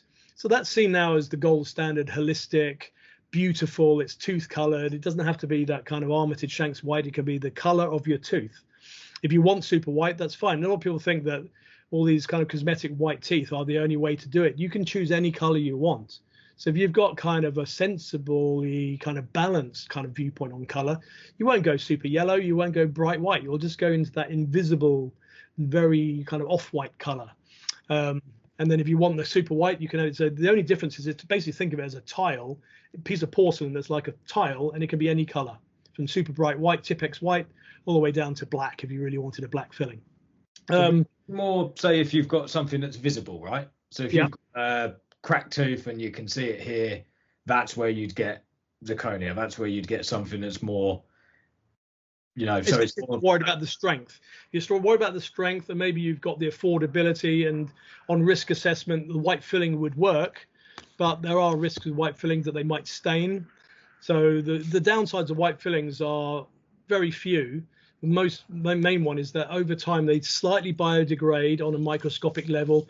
Little tiny particles of the crystal just come away, and then leaves a little layer of the plastic, which it kind of erodes away over time. So it leaves little pits that attract stains, and may attract bacteria, especially at the edge where it meets the tooth, which is why you've got to keep going. If you have dentistry, 6 monthly or annual dental checks is a life sentence, quite frankly.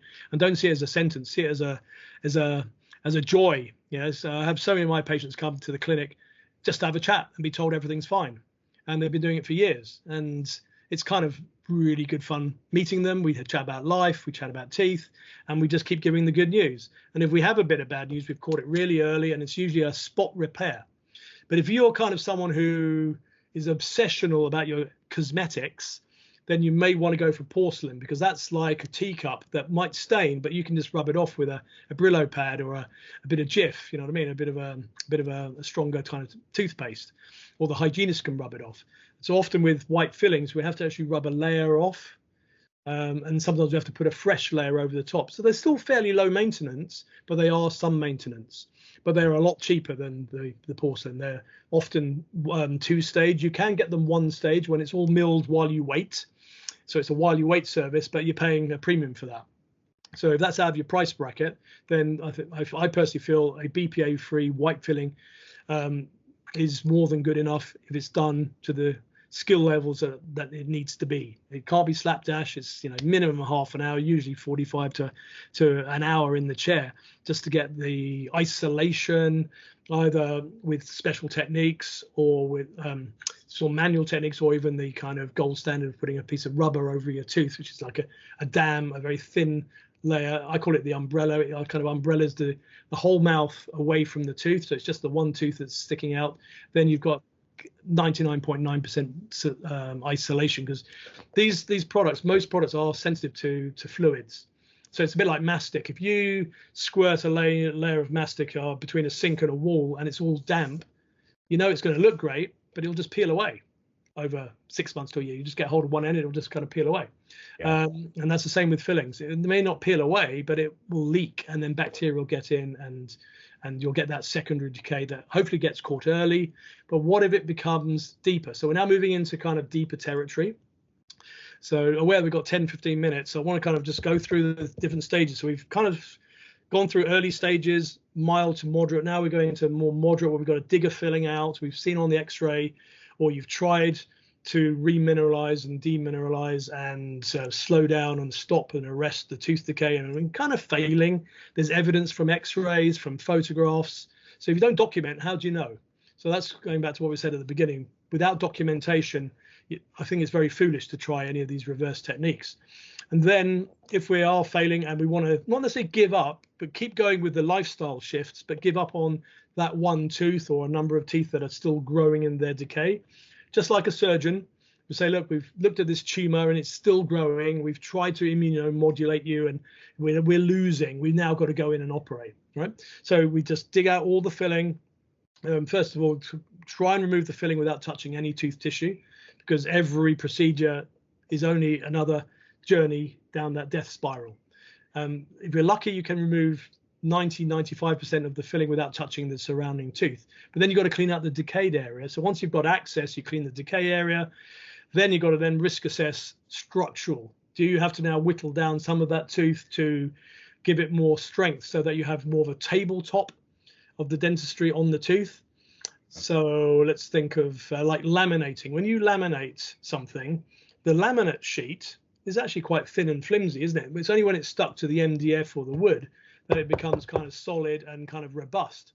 So the dentistry can be quite kind of unrobust, but once it's in the tooth and it's overlaying the tooth, then it reinforces the tooth. And this is why there are a number of dentists on social media now really pushing this subject, and it's called onlay, overlay versus crown.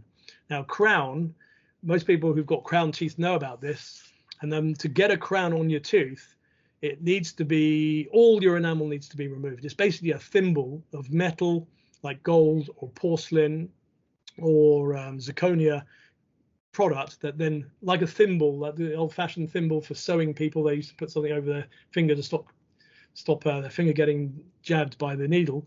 Feels like I have to explain that, because I'm sure there's people who don't know what a thimble is these days, but it depends on the age group of your audience. And that thimble then gets bonded and glued on the tooth. And this is assuming the tooth is still alive, right? So if the tooth is still alive, you've then got to amputate all this healthy enamel just to do something that was conventional 50 years ago. It was standard. There wasn't such thing really as an overlay. Maybe a gold one, but they were tricky to do, and they often came off because the glues weren't that strong in those days. So what you're then ending up as an alternative, thankfully, with the adhesive age that we're living in, is that in the right hands, with the right trained, skilled dentists, again, I feel needing a bit more dexterity, because don't forget, as dentists, we're not all that dexterous. We're not chosen on dexterity. Well, I was slightly chosen on dexterity in my interview. I was asked to bring in something to prove my dexterity, but they still wouldn't have known whether I was going to be dexterous enough to do the fiddly kind of dentistry that's now is modern dentistry. This modern minimal invasive is much more fiddly, what I'd call more plastic surgery or porcelain surgery than conventional dentistry. You can be quite brutal and heavy-handed. You just amputate all the enamel off, drill out a filling without kind of much thought for a tooth. We're not trained, by the way, that teeth are organs. We're trained very much that we're mechanics, and that teeth are like cars. You can just drill them, fill them, bill them, bin them, yeah. you name it. Whereas when you realize that a tooth is an organ, it's a hard organ, has an inner portion that is soft, which is the pulp, which has a nerve supply, a blood supply, and a lymph drainage supply. So if you're not careful, by taking all this enamel off, but for a crown, and sometimes if we're just unlucky, you take a filling out, take some decay out, the nerve just can't handle it, and the nerve dies. and abscesses. But we want to reduce the chances of that happening.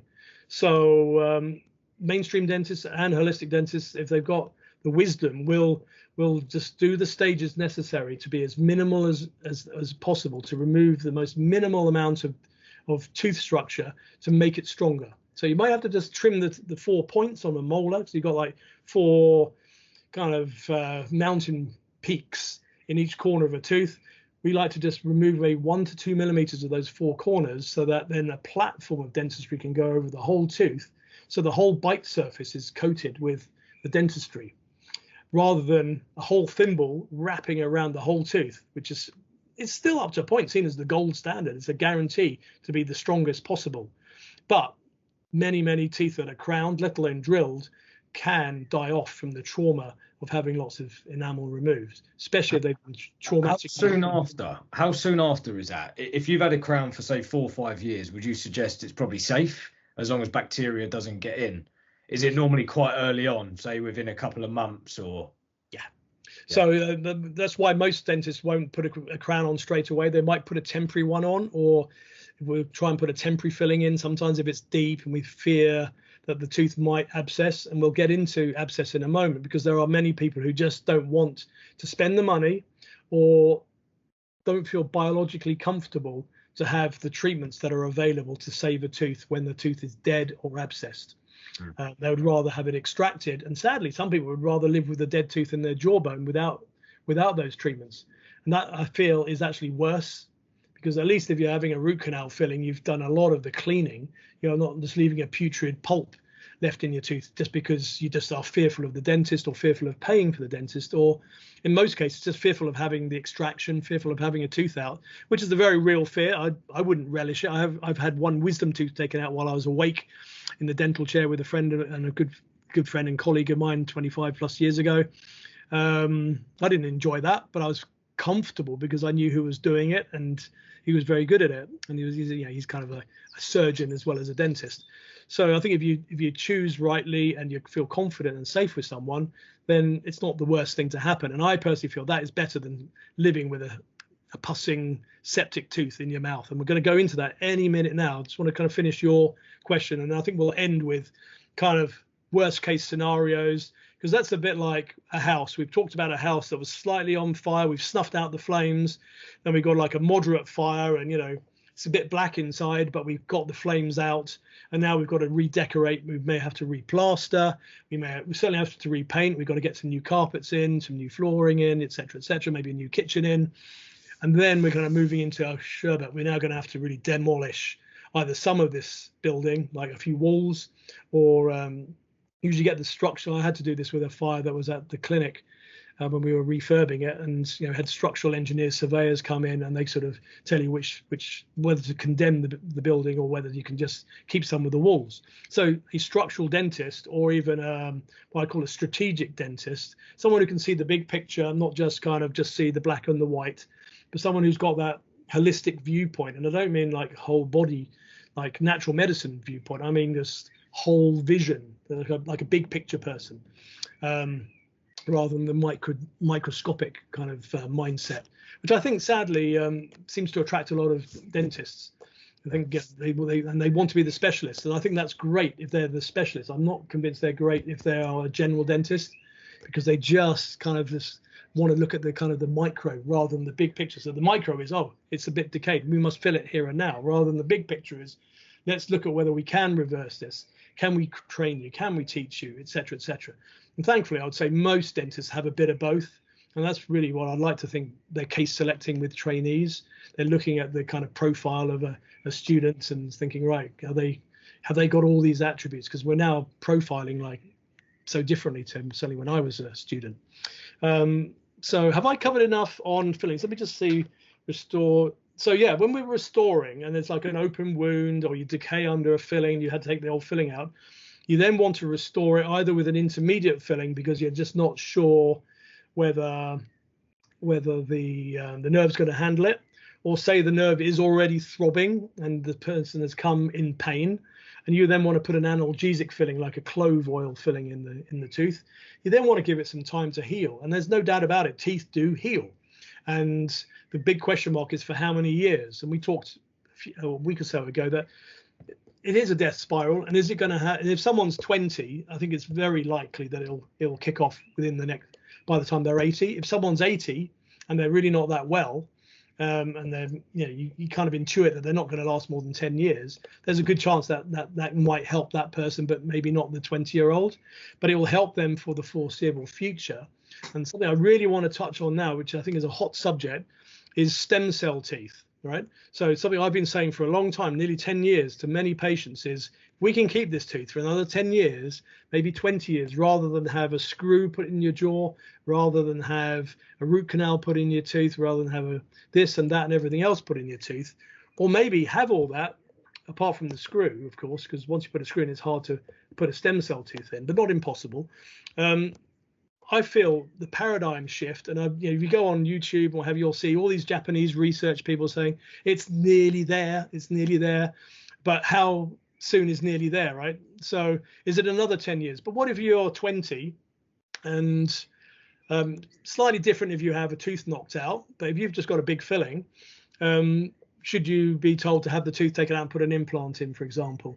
Can you do whatever it takes to keep that tooth either alive or even in its dead state until hopefully stem cell knowledge comes through? This is my strategy.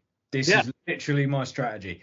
I've got a couple of fill-ins. Unfortunately, I had to have a crown years ago because a tooth broke, and I didn't want a root canal. So it was the best decision at the time. Get this crown, save it.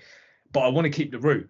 And my plan is just ride, because what I do now is preventative. So I live as best way as I can. I've got a video about healing cavities and, remineralizing teeth, etc. If I can just ride it as long as I can until the technology's there, I am perfect. That's literally my strategy. So minimal in terms of like invasive work. I've got mates that are getting composite bonding and going over to Turkey, getting teeth filed down, and I'm just like, just wait. You're so young, just wait. Yeah. But everyone wants it now, and we'll talk about cosmetics in the next one, hopefully. But we could do an hour easily on all the different options and why you should or shouldn't go to Turkey, let alone any dentist, to have that kind of dentistry when you're 20 years of age. If you're 60 years of age and you've smoked all your life and you've got yellow, broken, chipped, crooked teeth, I think you can justify it. But to justify on 20-year-old healthy teeth, there are better ways to deal with that. The only way I would get that, like veneers and things like this or the composite bonding, would be when I'm about 10 to 15 years away from not giving a shit anymore. Do you know what I mean? Because then I'd say, if I was, and you need a bit of money. You need a lot of money because it does need upkeep. Yeah, you don't realise the maintenance on all this product. Tried it 10, 15 years, you get to 70 and you're like, do you know what? Pull them out. I don't care. I can't be arsed. My mum's just had that. All of her top teeth out. She's been, fighting tooth problems all of her life, really. And over, a couple of years, she'll lose another tooth. A couple of years later, another one. And in the end, she was like, just get rid of all of them. I can't be arsed. Tired of it, But I think if you're in your 30s, 20s, 30s, 40s, I think you need to be as minimal as possible. Watch these videos. Yeah. Listen to someone like you. Listen to my last heel cavity one, and just do your damn best, because I do think one day this technology will be there. I really, really do. Without doubt. There's already, I don't know if you've seen these like screens, like these TV screens that are emitting kind of frequencies. People are saying they can't, oncologists saying their cancers have gone, this and that's gone. It's like we are in this awakening stage of humanity. We're right in the thick of it. And I feel like it will help with oral health. All these machines, I advocate the blue and the red light toothbrush, right? So you got sonic toothbrush with blue frequency, red frequency. It just has all these beautiful effects for the oral biome. You can even whiten your teeth, etc., with the blue light. So there's nothing wrong with modern. Just don't want to throw the baby out with the bathwater. I've always been trying to sing from the kind of fusion hymn sheet, where the best of ancient wisdom and the best of modern technology, which has usually been synthesized from ancient wisdom with technology. And maybe this ancient technology maybe this modern technology is actually ancient technology anyway, right? Because there's lots of theories about who we are and where we've come from, and And you know what I'm trying to say. So let's end on this, because I think this is really poignant for a number of people. So a lot of patients of mine over the years have wanted their hand held. They just could not psychologically cope with being told, there's not really anything we can do. You know, you haven't got much bone left. You've smoked them out. I mean, literally, you've smoked them out. If you haven't smoked them out, you've sugared them out. I mean, you've probably done both, right? So this is the, without mentioning too much about your mum, it's the kind of that generation. It can be as young as 40, and it's usually starting about, in the current era, my age group, about 60, and between 60 and 80. Most 80-year-olds will have done what we're going to talk about. A lot of 70-year-olds have done, and it's kind of becoming more of a trend to get down to about 50 to consider a huge demolition job. It's either a complete clearance of teeth, and bear in mind that after the war, when the NHS was just kind of created, and in very poor communities, it was standard fare that for your wedding present, so you'd be 20 years of age, 21 years of age, your wedding present was a full set of teeth, and you had all your healthy teeth pulled out, because the future was looking bleak for your teeth. And it was due to malnutrition more than anything else. And if you were suffering, you were really glad to have all your teeth removed. So there was a lot of communities were having, you know, the denture industry was huge back in those days.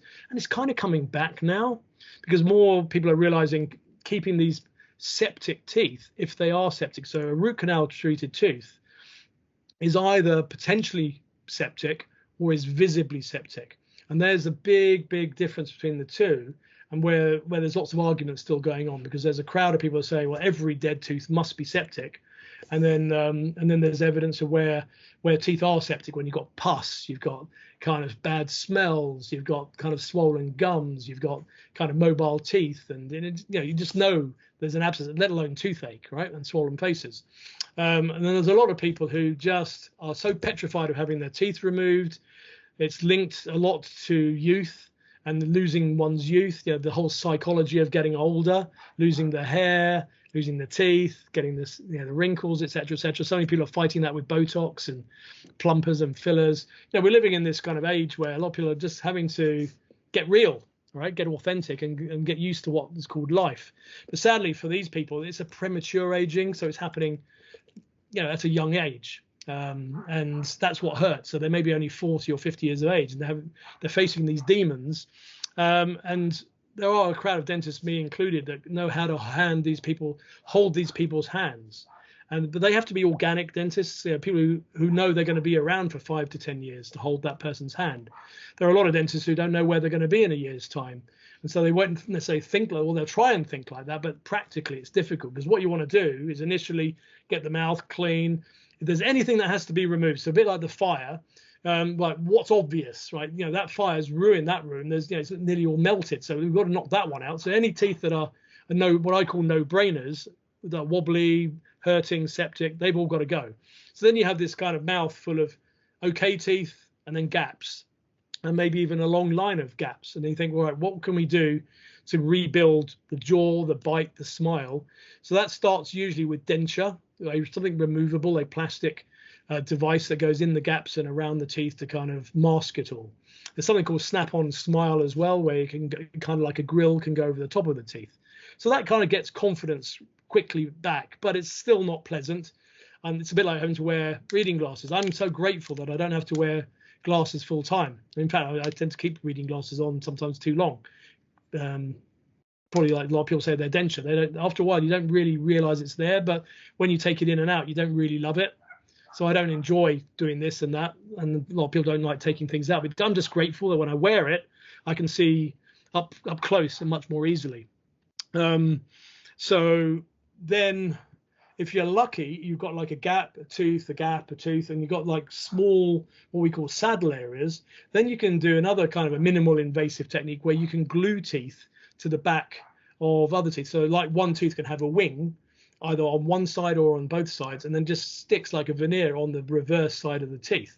They're called adhesive bridges or Maryland bridges, because they were invented in the University of Maryland back in the 80s.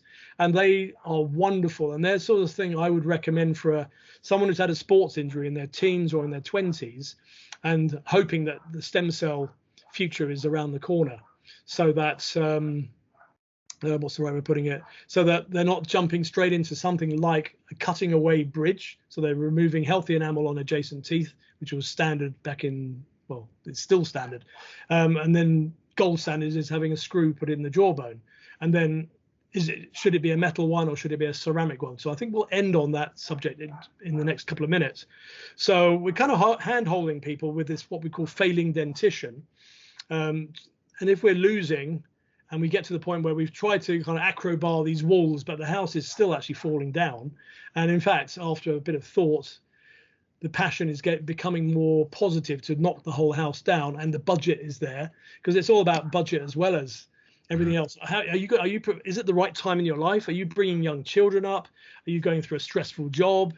Are you in the middle of a rock and roll tour? Are you, all these kind of things. So what's your lifestyle? Does it support that? So I remember years ago watching rugby league players doing interviews without their front teeth in, or quickly suddenly putting their front teeth in and then doing the interview. You could kind of see them off. It was starting off camera, but not really. And then you'd see them putting their teeth in, or you'd sometimes see them taking their teeth out when they finished the interview, because there's no point in having clever dentistry or expensive dentistry or stick-on dentistry or stick-in dentistry whilst you're still in a career of kickboxing, rugby, etc., etc. So without kind of waffling, because I feel I could just talk about this for another hour, decisions have to be made, and most people can't make the decision overnight. Yeah. And a bit like your mom, it's kind of a realization over a period of time. It's like, you know what, I think I'm now going to throw in the towel, but not to throw in the towel and hate dentists and wish them ill will, because I think a lot of dentists get blamed for their dental problems. We're just here to help, to serve, and to serve ideally in the way they want them served. So that's what I'm on the airwaves about, is kind of increasing the range of choice, sharing that it doesn't have to be all doom and gloom, and that things can be done in stages, but you need to have a strategic mind. So you need to find a dentist that has a strategic mind, or find one online like myself who will hold someone's hand online and just tell them what to do, what to recommend, and who to find, so that I can even help possibly find them that strategic dentist, because I'm not doing that kind of clinical work anymore. So once we've helped someone kind of get to that decision, then it's like clearance, denture. If you're lucky, it's only like in segments of the mouth. And if you're unlucky, it's the whole, like your mother, the whole upper arch. Here's what's amazing, is that sadly, when teeth are failing slowly, people are having like one piece of dentistry per space. And that piece of dentistry is what's called a dental implant. One day it will be a stem cell tooth.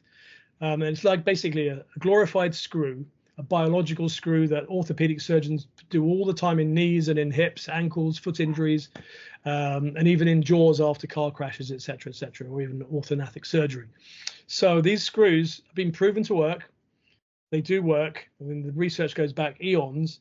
There's now more and more questioning whether it should be made of titanium versus a ceramic, just because it's a metal and it's in the jawbone near the brain. Could it be emitting some form of frequency that could be affecting our electrical system? Is titanium really that healthy for us? That some studies are questioning it. So I don't really want to go down that rabbit hole today, or even at all, because I'll leave that to the scientists to argue. I feel confident to suggest someone have a titanium implant, but if you're young, a bit like what we were saying earlier on, you want to kind of keep your options open. You either avoid an implant or have a ceramic implant put in, because that is seen as the most biological option, and it's got the longest time frame. If you're only a teenager with a rugby accident, you're hoping that implant's going to be in your body a minimum of 60 years. And what if we hit this kind of amazing era where we start living way beyond what we think we're going to live, with an amazing, healthy body? So if we're going to reverse all this stuff with the modern paradigm that's coming, this ascended paradigm, this fifth dimension, will we be living way beyond 100, 3 score years and 10, way beyond 100? There's evidence of people easily hitting 120, and there's evidence of over 200. That's we'll find out if we're alive, or we come back and see it the next time. But this is what I'm trying to say, and this is what I'm going to end on, is that sometimes when you actually throw the towel in, as it sounds like, you can end up having a whole jaw reconstructed and a beautiful smile fixed, not like a suck-on denture that has to stick on your palate or wobble on your lower jaw because there's no real sticky surface on the lower jaw. You can actually, with 4 rods or 4 implants, 2 at the back, 2 about here, and ideally 6, screw a horseshoe-shaped bridge or prosthesis, as we like to call it, that's easily removed for us to kind of clean and make sure everything's staying healthy around the implants, and there's good access to the the gum connection, etc. So we don't get like a gum disease around the implants, because that can still happen, and it does happen a lot, especially when they're adjacent to unhealthy teeth. So sometimes it's wiser to remove a moderately unhealthy tooth when you're putting implants in, because you don't want the moderately unhealthy tooth seeping microbes in towards the implant. So that's where, again, strategic planning, strategic thinking is really not black and white. And you will probably get 5 different opinions if you went to 10 different clinicians. So you've got to basically get at least one opinion or an extra opinion and just feel what's right for you. This is going back to the very beginning I was saying about using your intuitions, using your experience. I think it's worth kissing a few frogs, not just because of the cost. A lot of people are doing this because of cost. But this is dentistry, like a builder demolishing your house or rooms in your house. I think do some research. Don't just pull it out of the yellow pages as they used to, and maybe off a website. Maybe go meet and greet and spend a little bit of money on meeting and greeting people.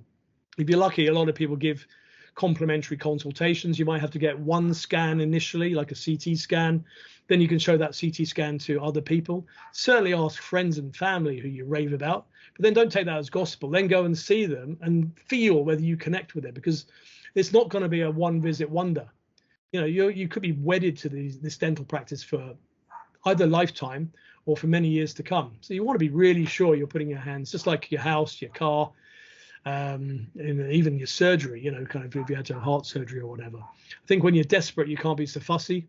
If you're failing slowly, and if a dentist is kind of holding your hand and kind of getting you ready for the complete clearance, then you've got time to do that research. So hopefully that's been helpful to all the audience today, and future audience that come online in the future and pick us up. I've really enjoyed sharing a nice hybrid, and that's kind of, I feel, is one of my strengths. Is I come from a place of training of very traditional mainstream dentistry. I have a very, very open mind to all forms of holistic medicine, shamanic medicine, you know, esoteric medicine, as well as kind of just natural health medicine. And I can find a way of just dancing left or right, because at the end of the day, as someone said to me about politics, the right wing and the left wing, they're all just wings of the same bird. And I think the same with healthcare. You've got your holistic healthcare, naturopathic healthcare, and then you've got your allopathic mainstream healthcare. There's still 2 wings of the same bird called healthcare. And up to a point, I'd even call it sickness care, because I think a lot of dentistry, and maybe now medicine with diabetes and all the other kind of illnesses, you know, it used to be like more just accident based. You just turned up because you had an accident, you got hit in the face, tooth knocked out, or you had a car crash and had your body broken and need to be repaired. We've suddenly got this era now where chronic disease is just so pervasive in society. And as dentists, we see it so massively with gum disease, tooth decay, and maybe now even with mouth cancer. We're just seeing all these oral diseases that we don't sometimes really know which way to turn. And maybe Prince Charles or King Charles is right. And maybe we've got to find a way of fusing these together and integrating the best of both worlds, and maybe working with different teams. And maybe if you kind of feel like you needed more of a holistic approach to kind of diagnose everything and maybe support your immune system and get yourself ready for the surgery, then you find the best allopathic surgeon on the planet, or a very good one. That's all they do. They're just surgeons, and they're not even interested in nutrition. They don't even have to be, because the patient has found the right nutritionist, the right homeopath, naturopath. So you work together to support the healing, support the prevention if you're lucky and can prevent everything or slow it down so it doesn't happen overnight, but it happens maybe over 10 years, 20 years, so you've got time to get used to the deal. It's a bit like hair loss, isn't it? You know, some people know at a young age that it's all thinning, and you might be able to get transplants in and what have you. And for a lot of people, it's still ultimately it's going to be a toupee or something like that, or just shave it all off and be kind of the GI cut. So I think the same kind of is happening in dentistry.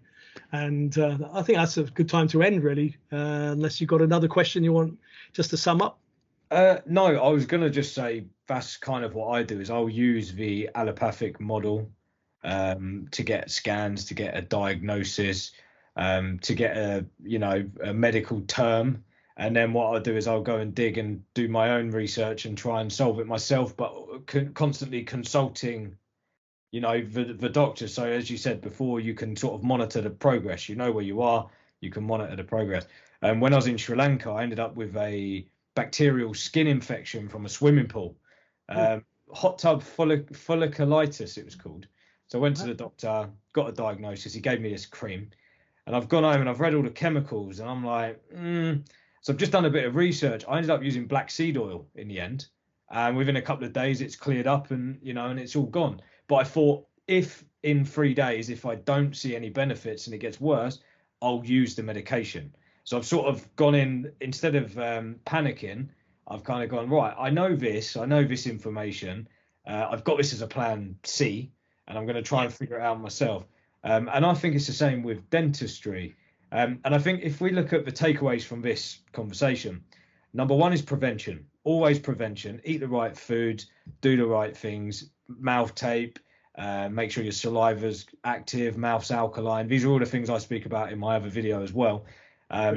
Then, worst case, minimal intervention. But you want to then, I think, manage what you've got. So I've had a couple of fillings, I've had a crown. Drives me mad. I hate it. I hate knowing I've got these synthetic materials in my mouth. But what I do is, instead of crying about it all the time, I do the preventative measure, but I ensure that I'm strengthening my teeth to make sure that the shit I've got in my mouth becomes the strongest it can possibly become. So I don't have if you treasure it, it will last. Yeah. So that's kind of my thing. And then I guess the next one is, as you said, going to the next level and having the options of what's the best of a bad bunch and accepting that it is what it is. I think, if you don't mind, I'd love to have you on again, but this time to speak about the cosmetic side, maybe the dangers of cosmetic surgery, and maybe it's one of those, you don't want to go into the dangers of it if it's your only choice, but you want to go into the dangers of it if it's if it's something you're exploring but you don't maybe need it. So maybe that's the audience we need to go for. People of my age group that are like, teeth are a bit yellow looking, can't be asked, let's just go get a whole new set. What are the dangers? Why would you consider alternatives? And also, if you're going to do it, what's the best standards you should be looking for? I just think that would be very valuable for people. Yeah, you know what? I actually think, even though we've come from this very high kind of space, your website, so your channel is very much about kind of health, and health and beauty do go together as a saying, and health is the first word. And so for you and me, health is more important. But sadly, there is a crowd of people falling into really big traps because they're finding beauty is more important than health, and they're going to potentially find out. And it started with the silicone industry many moons ago, and lots of people regretting having done that. You only got to watch celebrities who've gone through replacements of not only their body parts below the neck, but also now we're seeing people having horrendous problems with their teeth. So I'd love to do that, and I feel that it will probably be more popular because it's a different audience, and it's the right way of putting it. It's a huge hot potato right now, and most dentists in the UK are cringing and are really embarrassed about it. And most dentists in the UK have got much nicer options, much gentler options, and these are the options that we'll talk about. So look forward to that. You can do that whenever you want. Yeah, great. Well, thank you so much for letting me share my insight. It's been awesome. It's been brilliant. Thank you. Thanks for coming on. Bless. Yeah. Cheers. You're doing great work. Very proud of you. Thank you, man. Cheers for that. Cheers.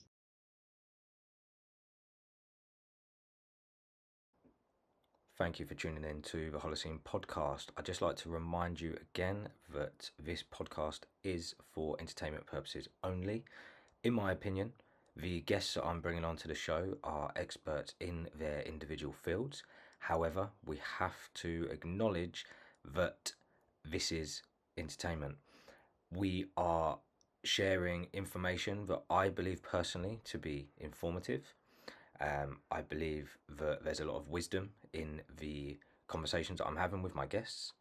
But if you have any specific health problems, whether acute or chronic, always check in and work alongside a health professional. That being said, I hope you enjoy the information within the podcast, and please continue to support the show.